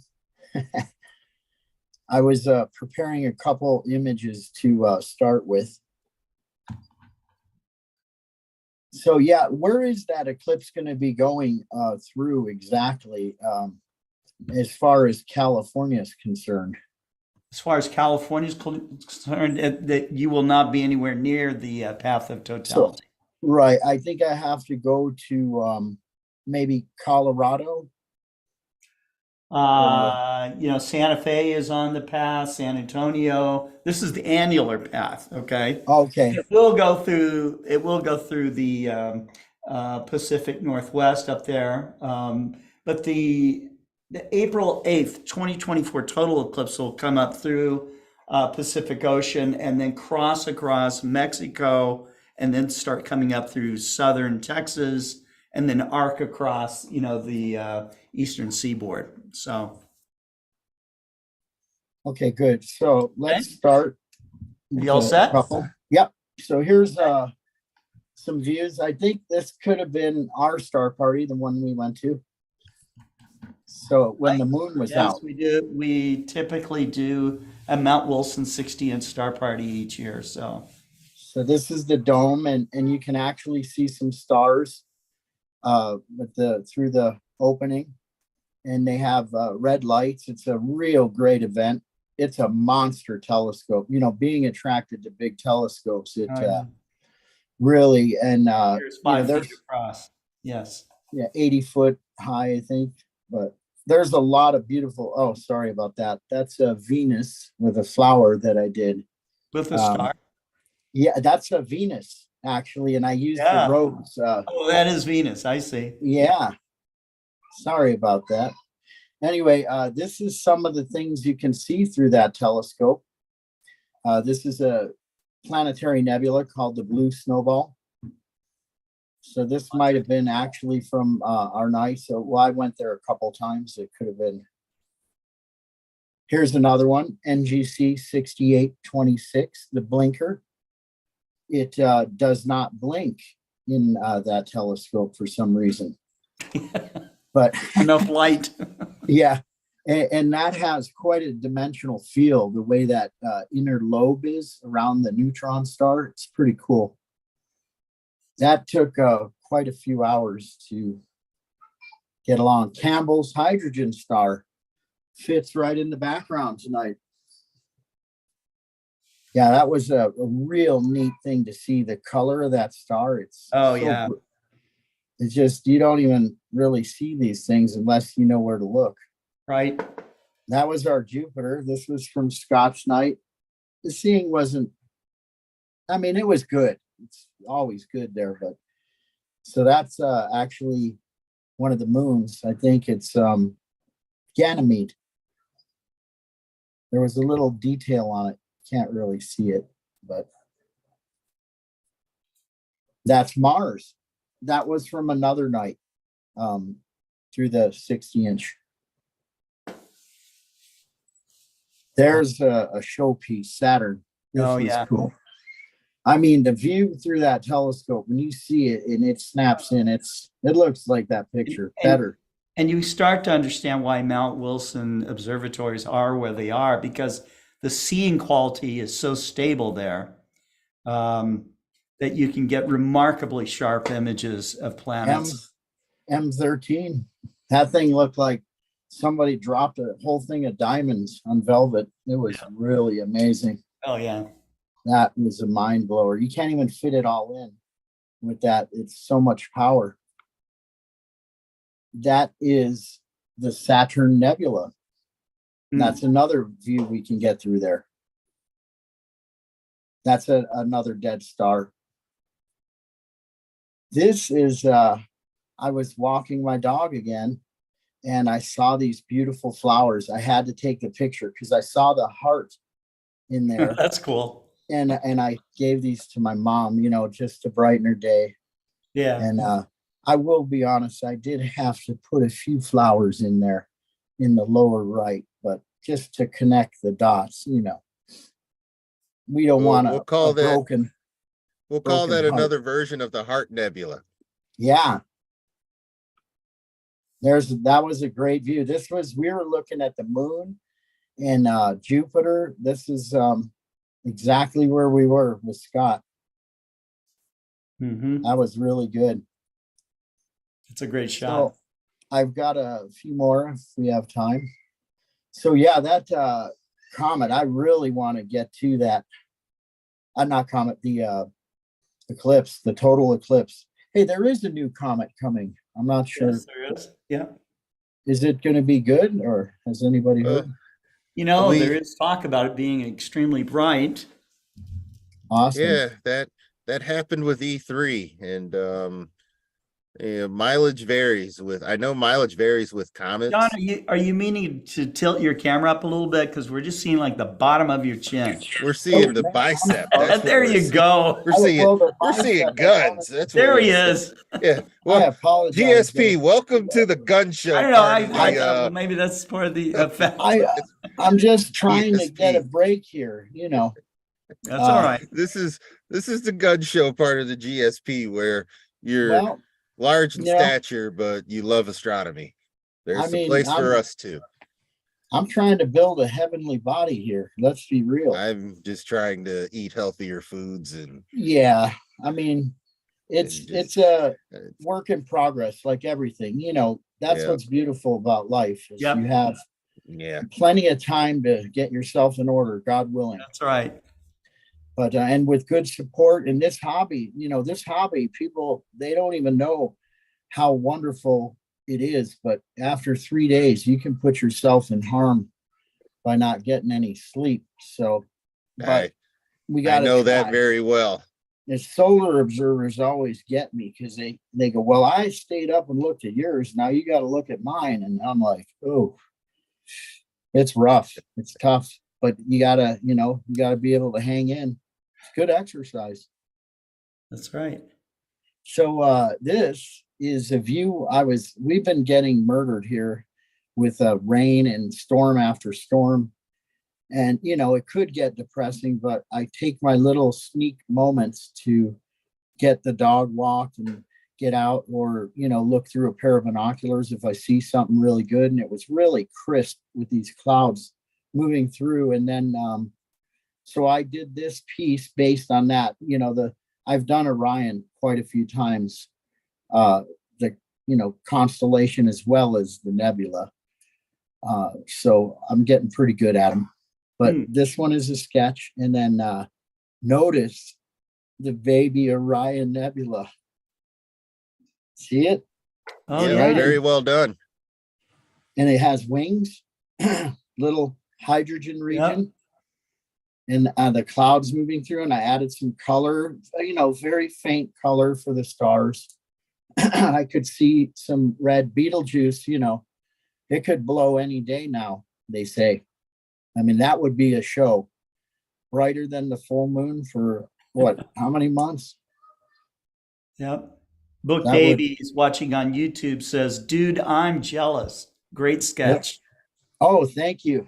I appreciate that. That's really part of it, and sharing with people to show them what views you can see, with just a pair of binoculars. It's absolutely amazing.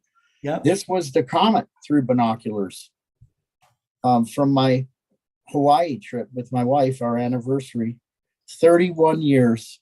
And you know what? I was attracted to her. The power of attraction. Here we are again. Yes, you were. That was perfect.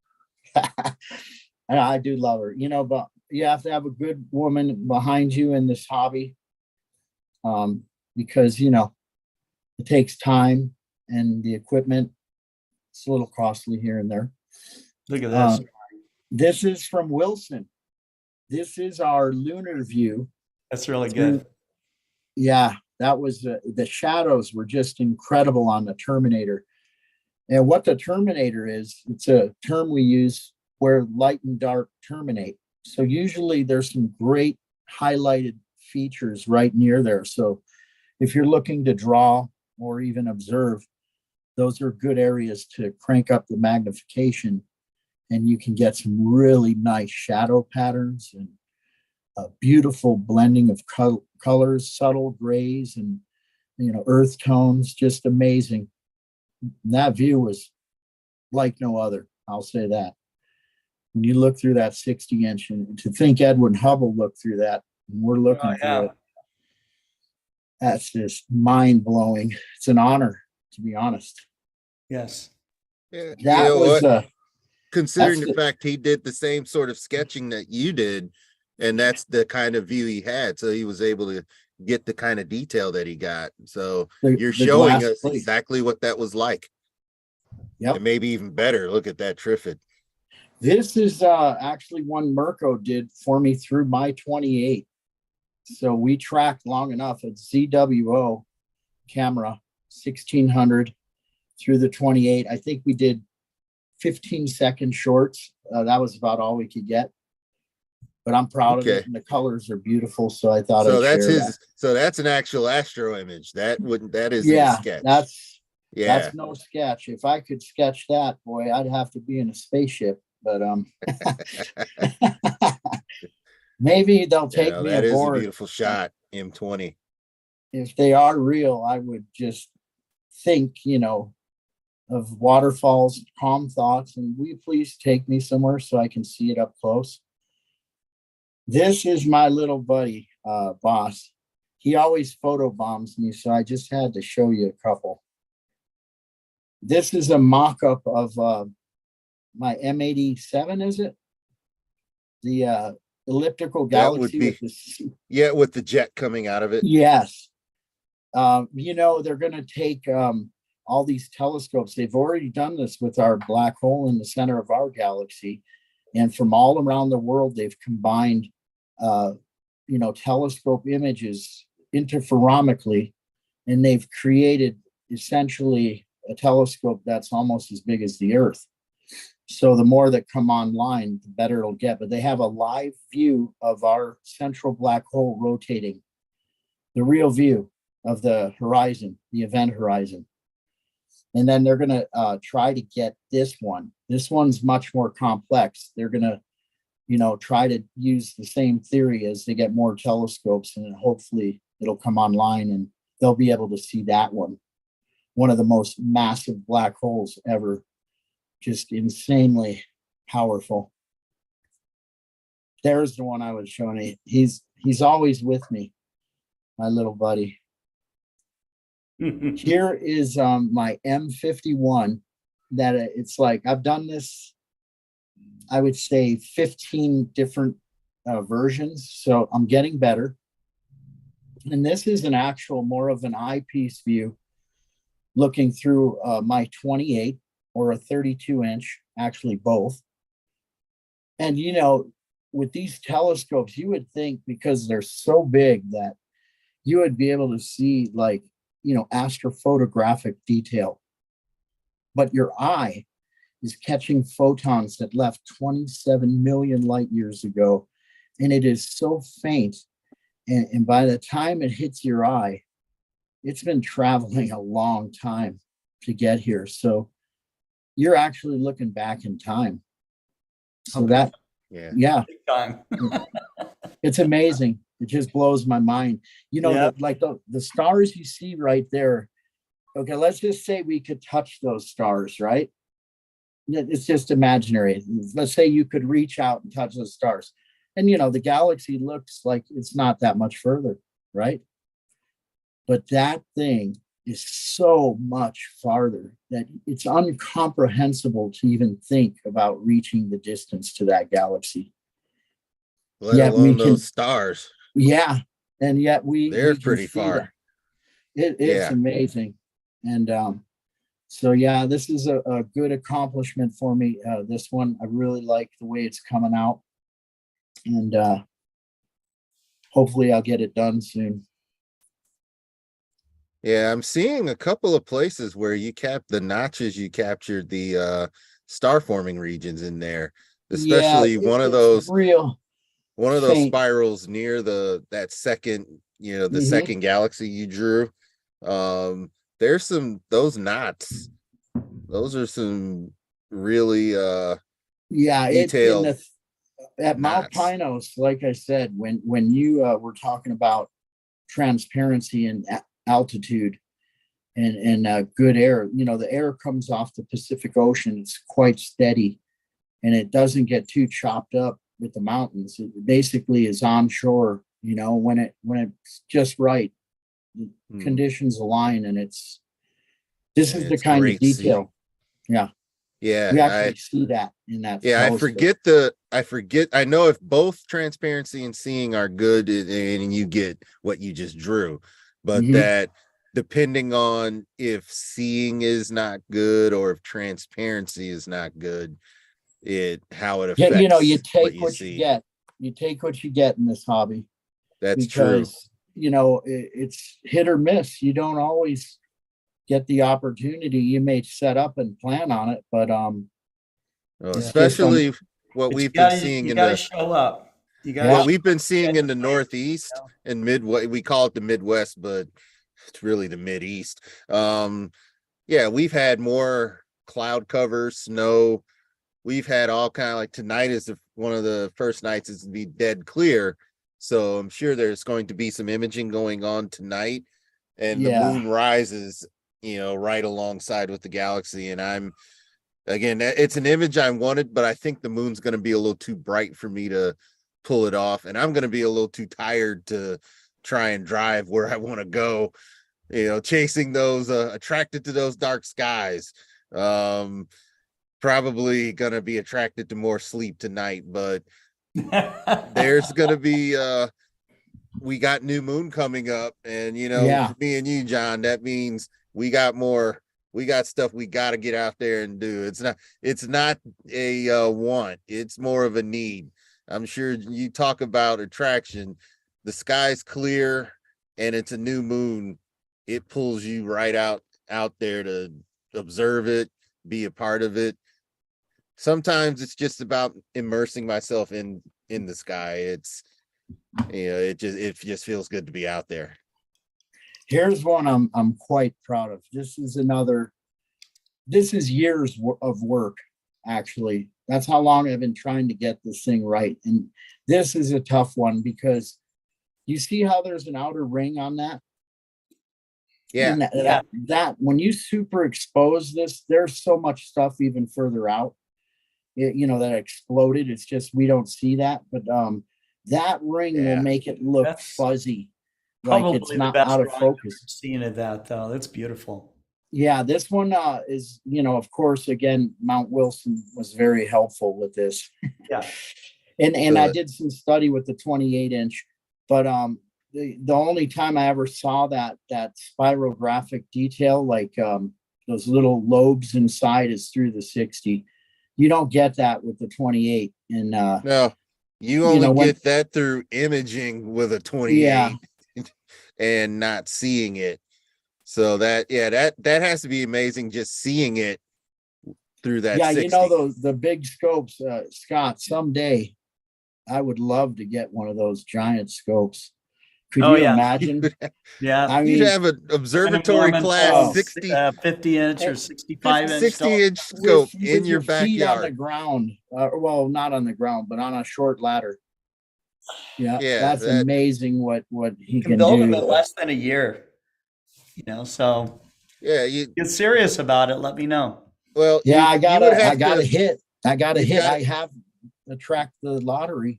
I'm gonna attraction. You'd build an observatory like the one you got behind you. Yes, I might try to buy it maybe if I hit it. This is again Venus Mount and the Schwartz. conjunction. It's a beautiful. That's a beautiful shot. That I want to go on record as saying this during Global Star Party, because we talk about media coverage. If you go back to that conjunction that you drew, we talk about media coverage and sometimes how things kind of get sensationalized by the media. Well, this conjunction was not, I don't think anything was said about the conjunction, and it led to a bunch of speculation about what was going on, especially aliens in places where, because where it was cloudy most of the time up until it cleared up and the planets ended up being that close together. I got questions from folks, what is that? And if you go through your Instagram feed, you might see people proving that it's aliens because it looks like planes. They're standing still in the sky, and it's planets. There's that effect. That effect, right? Yeah. Now this has happened to me where you look at something and it starts dancing around, and it's a perspective issue, and that's why they have blinking lights on airplanes, because that would happen. Yeah. So that can really lead you to believe you're seeing something if you're tired. Right. It starts and to add to it, there was no real media coverage of that event coming together. Had there been, I think people would have known that the planets were coming together. It may have been, even if it's sensationalized, this isn't going to happen again for 5 gazillion years. The good that comes out of the media covering such a thing becomes the fact that we're aware that it's happening. And as astronomers and astronomy enthusiasts, we can always look at our sky charts, our sky maps, and this thing didn't show the phone, but we can get at the bottom of what we're seeing and inform the public, fill in some of the gaps to the public. All my neighbors came. And they're like, "What is it?" Yeah, what is it? And we were happy to tell them it's just planets. Don't worry, they're not sitting there. They're not getting information to kill us. They're just planets. There isn't anything looking at you, peering through the sky, watching us. Although, there was a lot of that too.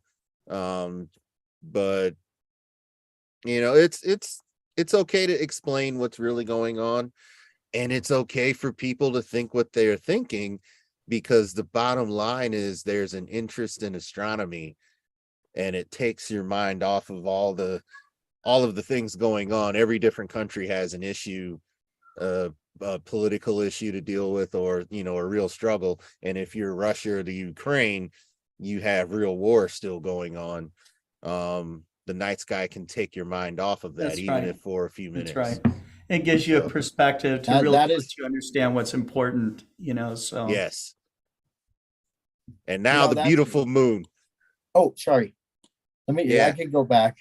Yeah, I know it's getting late though. So that's why I'm gonna wrap this up. I mean, we've had a long, good run, and we've kind of got a little off topic here and there, but it wouldn't be the back half of it wouldn't be the back half of Global Star Party if we didn't get a little bit off. That's why we get put back here, John, because I know we'd extend Global Star Party by 2 hours if we let off. It would just be us for about an hour going back and forth and showing images and David Levy giving up and just logging off.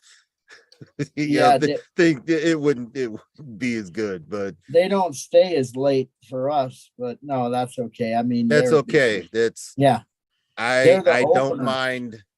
I've had the opportunity to present in the earlier part of Global Star Party before, and it's always an honor to have some of those gentlemen there watching and seeing your presentation. But the back half is where the back half is where we talk about it, and through our conversation, our enthusiasm for the night sky as amateurs shows and hopefully encourages anyone that watches this either now or you're watching it in a replay later.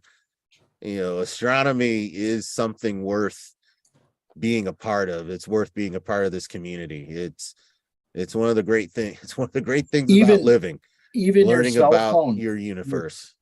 Using the cell phone for this stuff, you can see a vista that you have, and you just take a picture of it. And a lot of times, just the way the camera sees it, it looks like this picture. I haven't done really much to it, but look at the clouds, how they're almost painted with brushes. And as a kid growing up with a father that had an art gallery, I would see these like old master paintings. Literally, he had Da Vinci's, Rembrandt's, and some of the Flemish painters. And when they painted the sky, I was just so intrigued by how amazingly real it looked.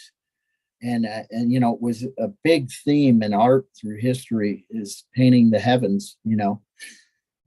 So I was captivated with both, art and astronomy. As I've been blessed, this is the most amazing hobby. It's always new and refreshing, and the technology and all the people from around the world doing it, it just really makes it accessible to levels that you're not ever gonna, it takes years to get to do what you do. I mean, you have there's definitely a learning curve. And you have to have and there's a goal in mind, and the goal, at one point the goal could be to produce an image that's going to win an award, and that didn't work for me. That works for a few really good nightscape imagers out there, but what works for me is to present an image that reflects exactly what I'm seeing, that I see beauty in this area. I represent it as cleanly as I can.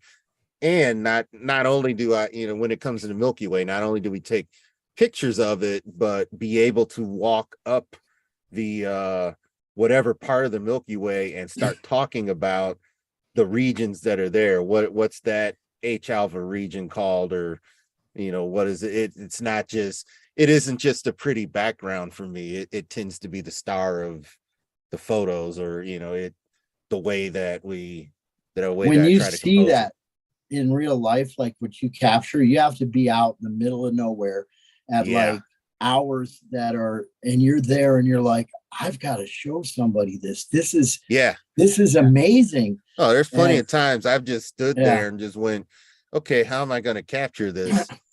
There's other frustrating times where I've stood there, I've seen it, but then clouds come in before I can capture it.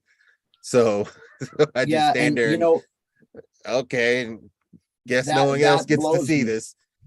When I see that galaxy, for me, being a big time observer, it just reminds me of, I show this to people all the time. At public star parties, I'll tell them, when you look at that galaxy, you're seeing it. You're out in the Orion arm, way out here, and you're looking into the core. So you're looking through like two other arms and a lot of, galactic clouds. When you peer through that and see that, now let me show you NGC 4565 and from a distance of how many million light years. And then it clicks, it gives them a perspective, and you've just brought them literally there because they understand that, we're looking at our galaxy from here and it's really no different, but it's 60 million light years away or something. I think it's 30. I think we get 30,000 light years to the core and something like 100,000 light years across. Yeah. That's still light years. That's not miles. That's not, it's further than from, it's further than from here 5.9 to trillion LA. miles per light year. Okay. And then how far is the nearest edge on? Would be probably 30 million. 30 million light years.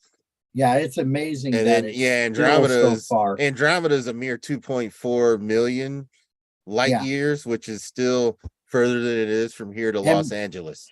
That's a great one to bring up for attraction because they are attracted to one another right now. Yeah, we had that presentation. I forget who did it. And if we ever let Scott, close us out, he could tell us all of the great presentations and who did the presentation talking about that collision. And then we could all go to bed. But so as always, John, it's a pleasure seeing your work. Thank you. Likewise. Yep. Yeah. All right. Great. Yep. Thank you, guys. All right, Scott. Guys, have a great evening. Thank you, everyone, and everyone out there. Get a telescope and keep looking up. Please join an astronomy club so you can go look through one. Yeah. It's amazing hobby. I approve of that message. Thank you. Thank you very much. Have a great evening. Yep. You guys have a good night. Yes, sir. All right. Thanks again, Scott. All right. Thank you, Adrian. We're only 5 over. Yeah. So anyhow, I want to thank all of you that tuned in tonight for Global Star Party. It's our 115th event. We will be back next Tuesday for our 116th. And a little preview of that is that Pranvera Hysini, who started something called Astronomy Outreach of Kosovo, will be on with us, and as well as some of the other more familiar regulars of Global Star Party. But Pranvera is no stranger to the amateur astronomy community. Her influence has been worldwide, and so we're real pleased to have her on. So stay tuned to more Global Star Parties, which we typically broadcast on Tuesday nights. But you can always watch them in rerun as well. So whether you're watching this live or you tune in afterwards, thanks for participating as in the audience. And as my good friend Jack Horkheimer used to say, keep looking up. Good night.